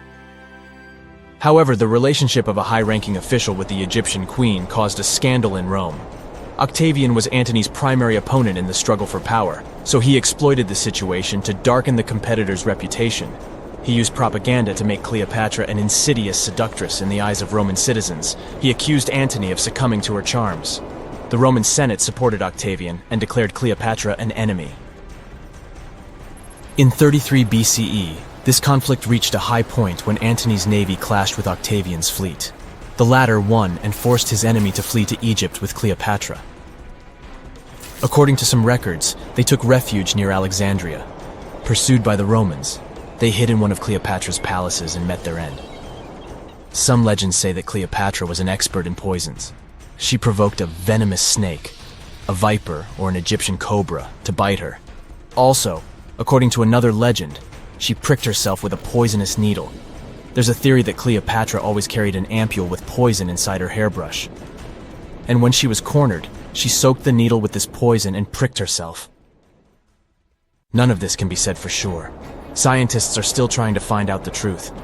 Perhaps when they reach Cleopatra's tomb, the world will get more answers about her tragic fate. She is considered the last ruler of Egypt. After her passing, Octavian plundered her palaces and temples and returned to Rome, where he became the main emperor. He successfully ruled the country and expanded its borders. His reign ended when he turned 75. World history would have looked different if Cleopatra and Mark Antony hadn't lost that naval battle. By the way, did you know that more time has passed between Cleopatra's reign and Neil Armstrong's flight to the moon than between the reign of the Egyptian queen and the construction of the Great Pyramid of Giza? Armstrong took a step on the Earth satellite in 1969, 38 years after the birth of Cleopatra. And the construction of the pyramid took place in 2560 BCE. Imagine how long the history of ancient Egypt is. Cleopatra is closer to us in time than to the pyramids. Hey, how do you feel about taking a trip back in time? We're diving into the history of the Amazon forest to unravel the mystery of its lost cities. Grab your bug spray and hop on. The Amazon forest is the world's largest rainforest. The environment there can be extremely challenging for human life.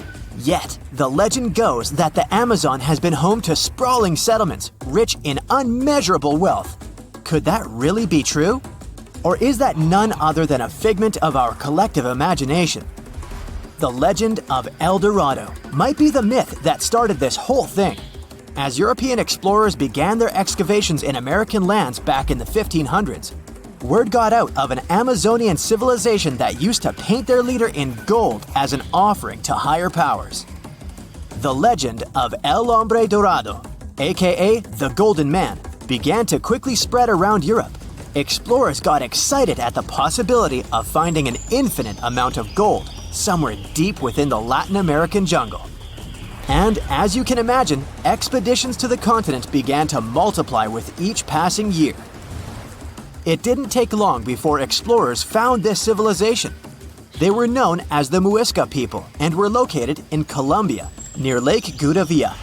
The Muisca people had a tradition of painting their leader, aka the Zipa, from head to toe in gold.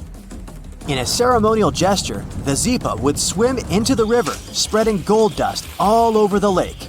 For the Muisca, this was their way of acknowledging and thanking the higher powers of the universe they believed in. When European explorers heard and witnessed this practice, they were amazed. For them, gold was used solely for commercial purposes as their main currency for trade.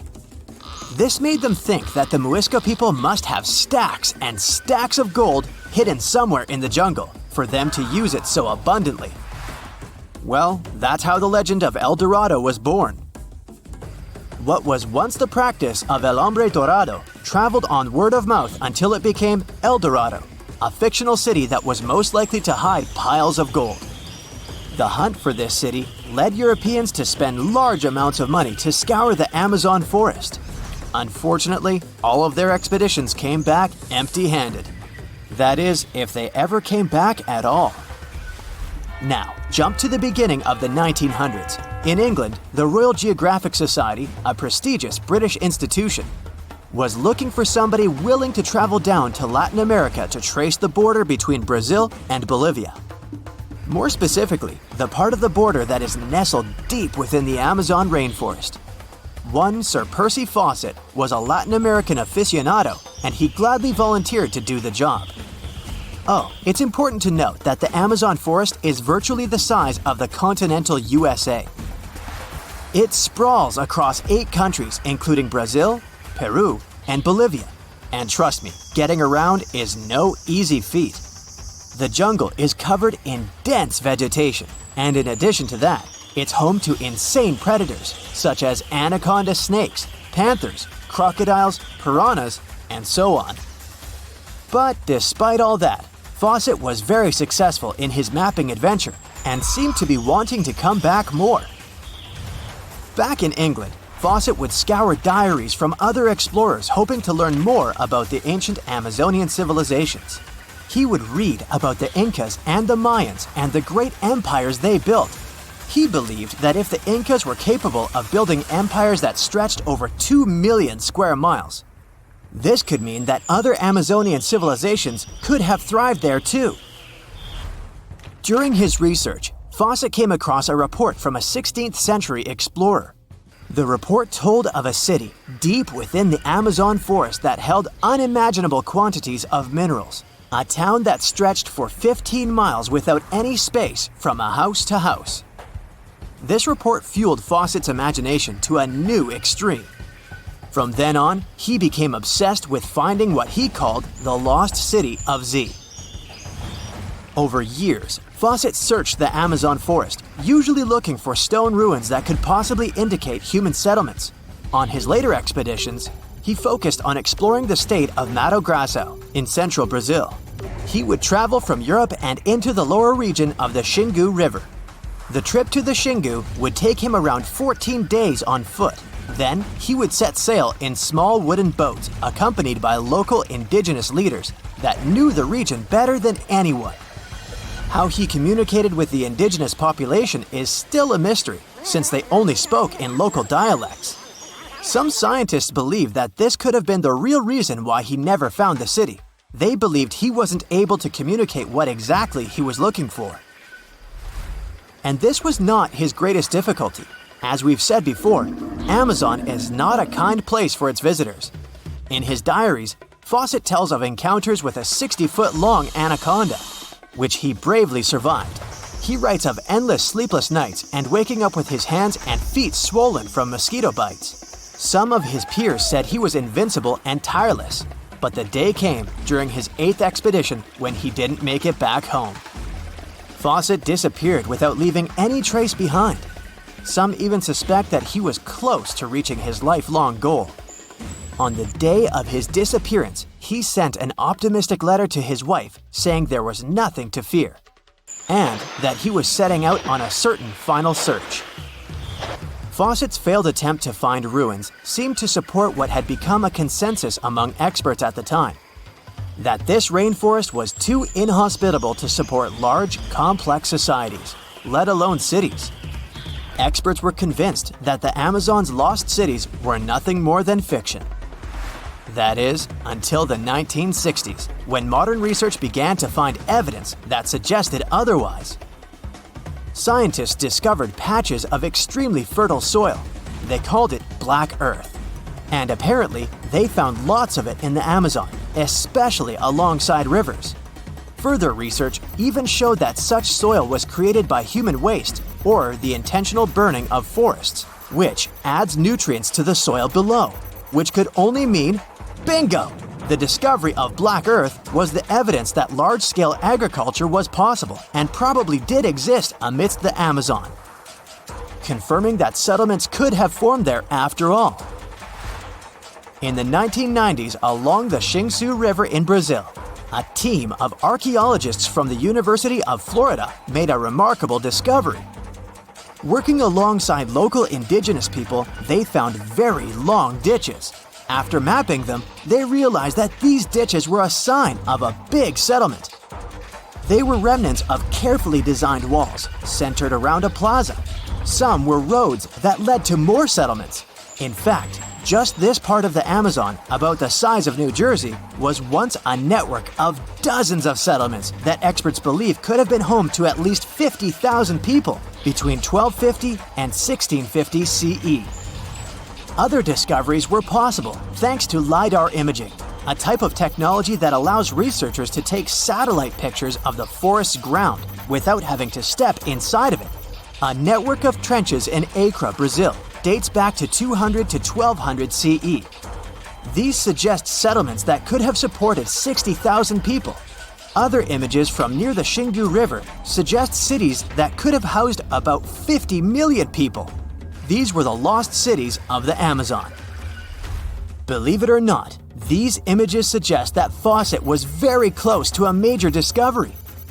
He was looking for the ruins in the right place, but he was looking for the wrong thing. Unlike cities such as Cusco, which used stone as their primary material, Amazonian settlements used wood and earth to build their cities. These materials are highly deteriorating and probably decomposed over time. Finding them required a bit more technology than what Fawcett had available at his time. When you hear the word mummy, you might get a chill down your spine. That's because most of us associate this word with those creepy characters we've seen in some scary movies. But in reality, mummies have helped us understand a lot about ancient civilizations, their rulers, and about how people used to deal with losing their loved ones. The people most famous worldwide for their mummies are the ancient Egyptians. They believed that some sort of existence after passing away was possible, if certain conditions were met. That's why they insisted on preserving the human body through the process of mummification and placing the mummy in a furnished tomb, kind of like giving it a fully functioning apartment of its own. Why did they believe in this? Well, because they were deeply connected to their natural environment for the most part. They saw the natural cycles around them, like how the sun rose every day, followed by the moon, or how new life was always sprouting from plants, even after they had wilted away. They also believed that the powerful spirit Osiris, who represented the cycle of passing away and resurrection, played a role in this process. To prepare for the afterlife, the ancient Egyptians followed certain rituals, like mummification, which involved using materials like honey, resins, and incense to preserve the body. There's no other mummy more popular than that of King Tut. He was a young pharaoh who ruled over 3,000 years ago in Egypt. The problem with discovering ancient royal tombs is that most of such burial sites were previously robbed. People knew ancient rulers had been left with many valuable belongings, so those locations became vulnerable to thieves. When King Tut's tomb was opened in 1922, people were excited because it had not been robbed, like many other previously discovered royal tombs. That's how well hidden it was. Inside, his mummy was encapsulated in a total of 3 coffins, including one made of gold. The objects found in his tomb showed us what ancient Egypt was like, and studying his mummy also helped us learn about the culture and practices popular at the time when he passed away. We also learned about his family by looking at his DNA. Scientists were able to discover that he had had a disease called malaria and a problem with his foot that might have made it hard for him to walk. Ramses II was another pharaoh in Egypt who ruled for 68 years, which was quite a lot back in the day. He was known for his expansion campaigns and building projects. Many objects from his time as a ruler still exist today, including a large statue of him. Ramses II was about 6 feet tall and lived to be about 90 years old. After looking at his mummy, scientists concluded that he may have had a medical condition that affected his spine. Now, remember those thieves I mentioned before? They are probably the reason why Ramses II ended up in a plain coffin in a secret collection of royal mummies at Deir al-Bahari, which was rediscovered in 1881. Thankfully, archaeologists were able to identify him because his journeys had been recorded on his wrappings. The process was really tedious too. In fact, in ancient Egypt, the mummification process could take a staggering 70 days to complete. A special person would say a very specific speech while delicately handling the body and drying it out using a type of salt called natron. They also used linen and resin to make the body look more lifelike and to wrap it in cloth. The tomb was equally as important for ancient Egyptians. The walls of King Tut's tomb, for example, were adorned with intricate artwork that depicted his journey to the afterlife, from his burial procession to his passage through the underworld. The ancient Egyptians believed that everyone made this journey after passing away, and they filled their tombs with items and paintings to help the person in their spiritual travels. Additionally, the walls of the tomb were decorated with spells from a special book, which contained a collection of poems that the Egyptians believed would help people reach the afterlife. And speaking of how important this journey was, people also placed food in these ancient tombs. In King Tut's tomb, archaeologists discovered 36 jars of vintage beverages and 8 baskets of fruit, which were believed to be left there to help him in his journey to the afterlife. The Egyptians believed that traveling to the afterlife took a really long time, so they left a lot of supplies, such as food and water, to sustain their loved ones. Pharaohs also generally had numerous luxurious garments and beautiful jewelry in their tombs to ensure that they would have a fashionable journey.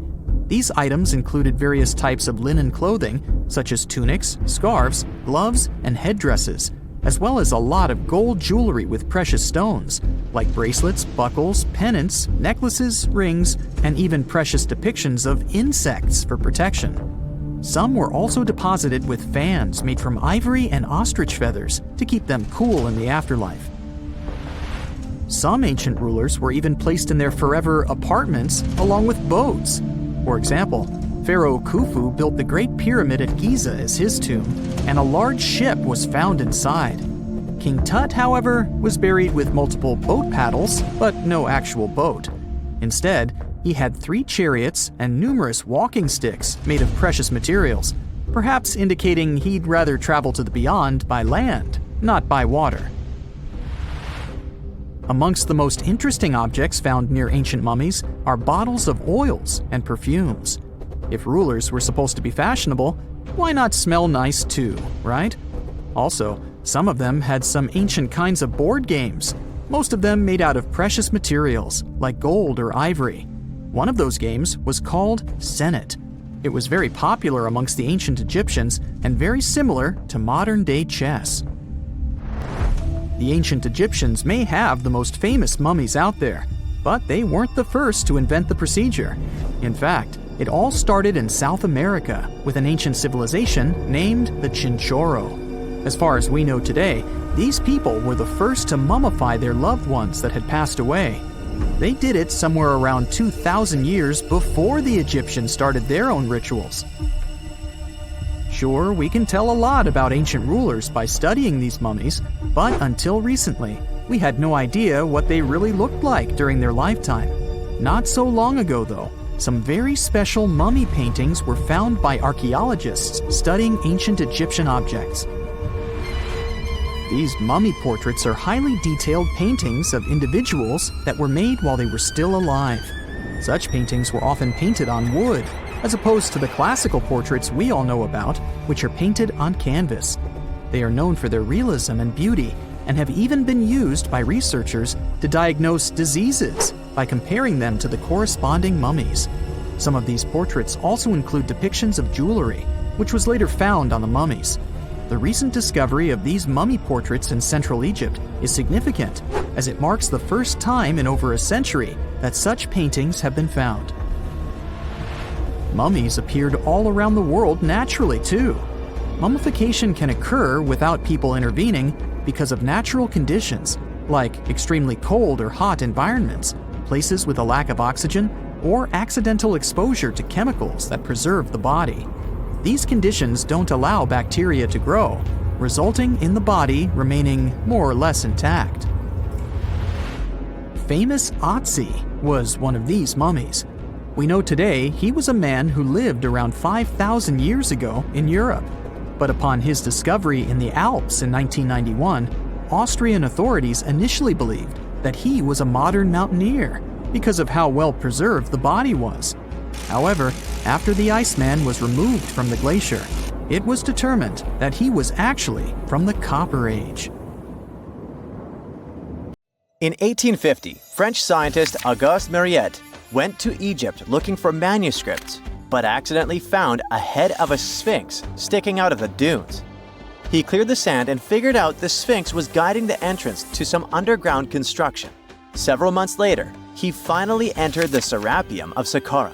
Inside, he found an enormous granite sarcophagi with remnants of 64 bulls. Scientists are still amazed by the tech that the ancient Egyptians used to transport those enormous boxes. The Serapeum was built around the year 3000 before the Common Era. It was an underground tomb built to honor the sacred Apis bulls of ancient Egypt. It had a long hallway, almost 500 feet long, with giant stone rooms on both sides. Some of the sarcophagi weighed as much as 50 average cars, and all of them were made with super precision with exact 90-degree angles. These sarcophagi were beautifully decorated with hieroglyphs and carvings that told stories about the lives and importance of the Apis bulls. Now, there are 24 sarcophagi left. In ancient Egypt, Apis bulls were very special animals connected to the deity Ptah. They thought the bulls carried Ptah's spirit and wisdom, helped the pharaoh, and protected the Egyptians. Priests looked for special markings on young bulls to find Apis bulls. It could be a white triangle on its forehead, which symbolized divine light, a shape on its back like a vulture's wing, and a scarab shape under its tongue, which stood for rebirth. If a bull had these signs, they believed it was chosen by Ptah and treated it like royalty. The chosen bulls lived in a special temple in Memphis, the city where they worshipped Ptah. They received the best care and offerings from visitors who wanted their blessings. When an Apis bull passed away, it was treated with great honor and mummified. When Mariette entered the Serapeum, he noticed traces of rollers on the gallery's floor and found 2 wooden horizontal winches. Each had 8 levers. Later, other explorers saw double rails. The burial chambers were lower than the hallway floor. To get the boxes into place, workers filled the chambers with sand so the sarcophagi could be rolled in straight. Then they slowly removed the sand to gently lower the boxes into perfectly cut spaces in the bedrock. A carved stone sign found in the Serapeum said it took 28 days to move just one sarcophagus and its lid into its spot during the time of Ptolemy II. The extreme precision of the sarcophagi with 90-degree angles also has an explanation. Ancient Egyptians wrote texts, or rather, papyrus, on geometry a long time ago. It shows that they knew the approximate number pi and could calculate the volume of a pyramid with its top cut off. If they could figure out complicated math like that back then, it makes sense that they could also carve perfectly flat surfaces 500 years later. All this sounds pretty legit, but some people think certain things don't add up here. The size of boxes is way larger than the size of bulls, yet they buried pharaohs in tiny coffins that barely fit their bodies. The sarcophagi are made out of granite with crazy precision, and they could have just used limestone, which would have made things way easier. The transportation of the boxes seems pretty simple, but only in theory. If one person could pull about 440 pounds, then at least 250 people would be needed to pull just one box. The tunnels in the Serapeum are really narrow, only about 2 feet wider than the boxes themselves. There's no way hundreds of people could have squeezed into those tight spaces to pull the boxes. And even if they did, how would they turn the box in the cramped corridor, lower it into its niche, and place it perfectly in the middle? Somehow they did this 24 times, and every box is centered perfectly. Plus, the chambers were dusty, and there were no signs of soot from lamps. This means they must have worked in almost complete darkness. The real use of the boxes could also be different. A long time ago, even before the Egyptian pharaohs ruled, the local people already knew how to use fermentation. It happens when tiny organisms called yeast eat certain ingredients like starch and turn them into gas and ethanol. So someone in ancient Egypt probably put food like barley, bread, and even meat inside a giant stone box, then closed it tight with a heavy lid. These stone boxes, carved from granite, were so precisely made that they were almost completely sealed, so nothing could escape from it. As the yeast inside the box started working, it created more and more CO2 gas. It built up pressure inside the box. The granite boxes were incredibly strong. They could handle more pressure than a car tire can hold. When granite was squeezed under such pressure, its crystals produced a tiny electric charge. This effect was possible because granite contains quartz, a material that reacts to pressure this way. The process also needed meat or animal parts, possibly to help the yeast grow better. Meat contains something called oleic acid, which yeast needs to keep growing and to survive the bad effects of the ethanol it produces. As the pressure inside the box kept growing, the combination of gases and electricity made these boxes not just ancient fridges, but powerful energy systems. Over time, the pressure inside got so strong that it could push the lid open and the gas would escape with a pop. But when people rediscovered the Serapeum in 1850, they found old drawings that showed piles of stones stacked on top of some of the box lids. So, someone long ago probably tried to make the lids even heavier by adding extra weight to make it harder for the gas pressure to push them open. This extra weight also meant the quartz crystals in the granite could keep creating more electricity under all that pressure. If someone opened one of these stone boxes thousands of years later, they would only find bones from bulls that were placed in the box. And that's exactly what Mariette discovered in the 1850s. They opened the Serapeum for visitors soon after the first excavations in the second half of the 19th century. Prince of Wales even had a luncheon with his guests in one of the sarcophagi. Sands and earthquakes made the site inaccessible for a while, but now you can visit it again and try to solve the mystery yourself. With new tech, we could have answers to many other historical mysteries soon. A team of scientists at Chicago's Field Museum of Natural History recently used a special CT scanner to learn more about ancient Egyptian mummies without unwrapping them. They gently rolled 26 mummies on custom carts out to the parking lot, where the scanner was waiting. It took thousands of detailed X-ray pictures of each mummy and their coffins.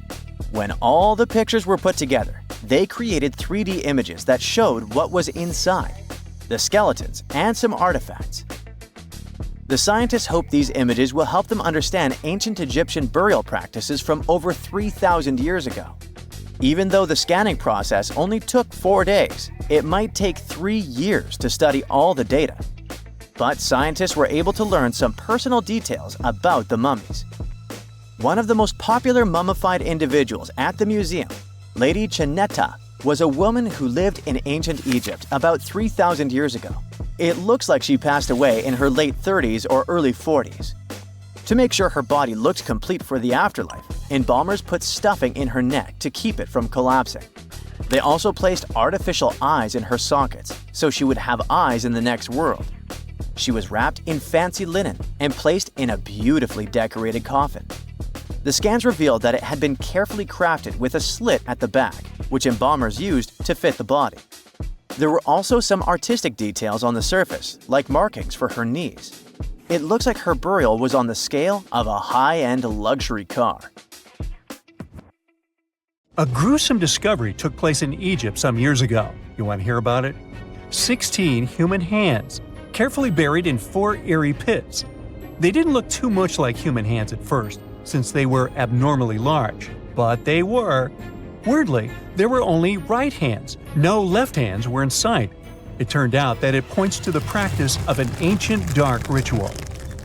Old Egyptian art and tales talked of a ceremony where warriors would present the right hand of their adversaries as proof of victory and ask for gold in return.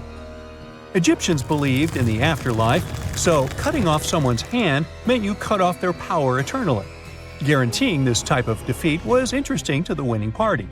Here, the fight was between Egyptians versus Hyksos, who lived in what was once known as Canaan. Egypt has always been the center of some history-changing findings, and some time ago, this papyrus was found. If we stretched it open, it would be just a tad bigger than the height of a skyscraper. The world's tiniest skyscraper, which is located in Wichita Falls, Texas. When humans didn't write on their notes app, they wrote on this thing, made from the medulla of a papyrus plant. Around 2,000 years ago, ancient Egyptians wrote something reminiscent of a book where they describe most of their funerary traditions and their visions of the afterlife. It's considered one of the most important texts from ancient Egypt and is still sold in bookstores to this day. This ancient manuscript was unearthed from a chamber located just south of the Pyramid of Djoser, located in Saqqara. Oh yes, Djoser is the oldest pyramid in Egypt and not the Giza pyramids like most people think. So recently, the site of Saqqara buzzed with excited archaeologists who probably found one of Egypt's oldest complete mummies. They believe that this beautiful and well-preserved mummy was that of a wealthy man. He was discovered in a deep shaft, covered in layers of gold leaves. There are many symbols that show he was an important and wealthy man, like the band he wore on his head, the bracelet on his chest, and the fact that he was embalmed with a tunic, which was reserved for Egypt's finest. The most exciting part of the entire discovery was finding the resting place sealed with mortar, just as the ancient Egyptians had left it 4,300 years ago. Now this may sound weird, but back in 2008, archaeologists discovered a missing pyramid. Now it went missing because it deteriorated over the span of 4,000 years. Today, you can only see its base. It was a pretty important site back in ancient times. It is said that around the area of the pyramid, the ancients hosted a special type of ceremony where high priests would carry mummified remains of sacred bulls. Now, here's a fun fact. Ancient Egyptians believed that Apis bulls were earthly incarnations of the city deity of Memphis and was connected to rites of fertility. It wasn't just any Apis bull, though. They needed to be all black with a single white mark between its horns and a bunch of very specific characteristics. They were selected by the local priests and honored until they passed away. After that, they were mummified and buried in underground galleries. Meanwhile, this missing pyramid sort of disappeared around the 1800s. It was a German archaeologist who first found it in the village of Saqqara. He called it the Headless Pyramid when he first found it. But then, years after the official discovery, the desert sand came along and covered the whole thing. There were some excavations between the 19th and 20th centuries, but they weren't too systematic. That's why scientists were so thrilled when they dug an entire pyramid's base after removing the 25-foot mound of sand that was covering it. Oh, and it turns out American archaeologists are excavating a cemetery in Egypt that could contain over 1 million mummified bodies. So far, archaeologists have dug around 1,700 mummies. One of the main differences from other classic Egyptian mummies is that these people weren't kings and pharaohs. They were commoners that most likely lived about 1,500 years ago, when Egypt was controlled by the Roman and Byzantine empires. The name of the cemetery is cool, though, the Way of the Water Buffalo, just in case you want to check it out on your next trip. Other than bulls and buffaloes, ancient Egyptians also liked baboons. Are you seeing a pattern here? In the beginning of the 20th century, archaeologists discovered a site filled with mummified baboons in a place called, guess what? The Valley of Monkeys. An animal wouldn't have been mummified if it wasn't considered important. Certain animals were more important than others, since they were linked to specific deities. Jackals were connected to Anubis, the ancient god of the afterlife, and cats were likened to the female deity Bastet. Baboons were a pretty big deal, since they were believed to be connected to Thoth, the deity of wisdom and advisor to Ra, one of Egypt's supreme deities. The archaeologists who studied these animals weren't too happy. They think these baboons were kept inside and were deprived of sunlight for most of their lives. They had extreme vitamin D deficiencies and they were poorly fed. Maybe Thoth got angry with these baboon keepers. Just a guess. Since there's never a boring day for archaeologists in Egypt, they also found human mummies with golden tongues. Since Egyptians were all about the afterlife, they believed that golden tongues might help a person speak once they pass to the other side. I mean, it's a long shot, but hey, why not? Some of these mummies were placed in wooden coffins with goods, such as necklaces, pottery, golden artifacts in the shape of lotus flowers and scarab beetles, and iPhones. Just kidding. A new temple was also unearthed recently in Egypt. Scientists believe it was dedicated to honor Zeus Cassios. That deity would be a cross between Zeus, the almighty Greek deity of the sky, and Mount Cassios. While digging around the Sinai Peninsula in Egypt, archaeologists spotted 2 pink granite columns poking out of the ground, and bingo. They believe these columns represented the temple's front gate and collapsed during an earthquake many years ago.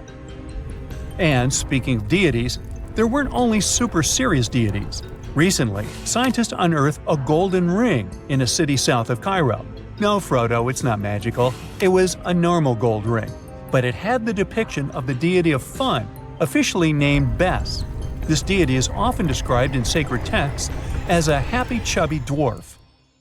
Today, many tattoos we get are sorta deprived of any sense and are made of aesthetic purposes only. In ancient Egypt, though, women would get tattoos as a token of protection for childbirth. That's what scientists think, at least. Around the Nile region, scientists found some mummies that had well-preserved tattoos, which is a rarity since the skin deteriorates so easily. 2 of these women tattooed their lower backs, and the drawings were simple. They were mostly pictures, including that same chubby dwarf we just talked about, Bes. He also had a side hustle as the protector of women during childbirth. Now, would you believe me if I told you ancient Egyptians invented robots? No? Well, that's because that's not entirely true. Sure, they were astronomers, mathematicians, and engineers, and somehow they also squeezed an eccentric invention into that package, an automated deity some scientists called Hathor. This wooden statue had been in the Metropolitan Museum of Art for years before someone noticed its secret. With the help of an X-ray machine, specialists discovered a mechanical operating system inside it. The pulley-like axis goes from the statue's shoulder to her left leg. When the system rotates, the statue raises and lowers her hand. Hey, pick me! I got my hand up here.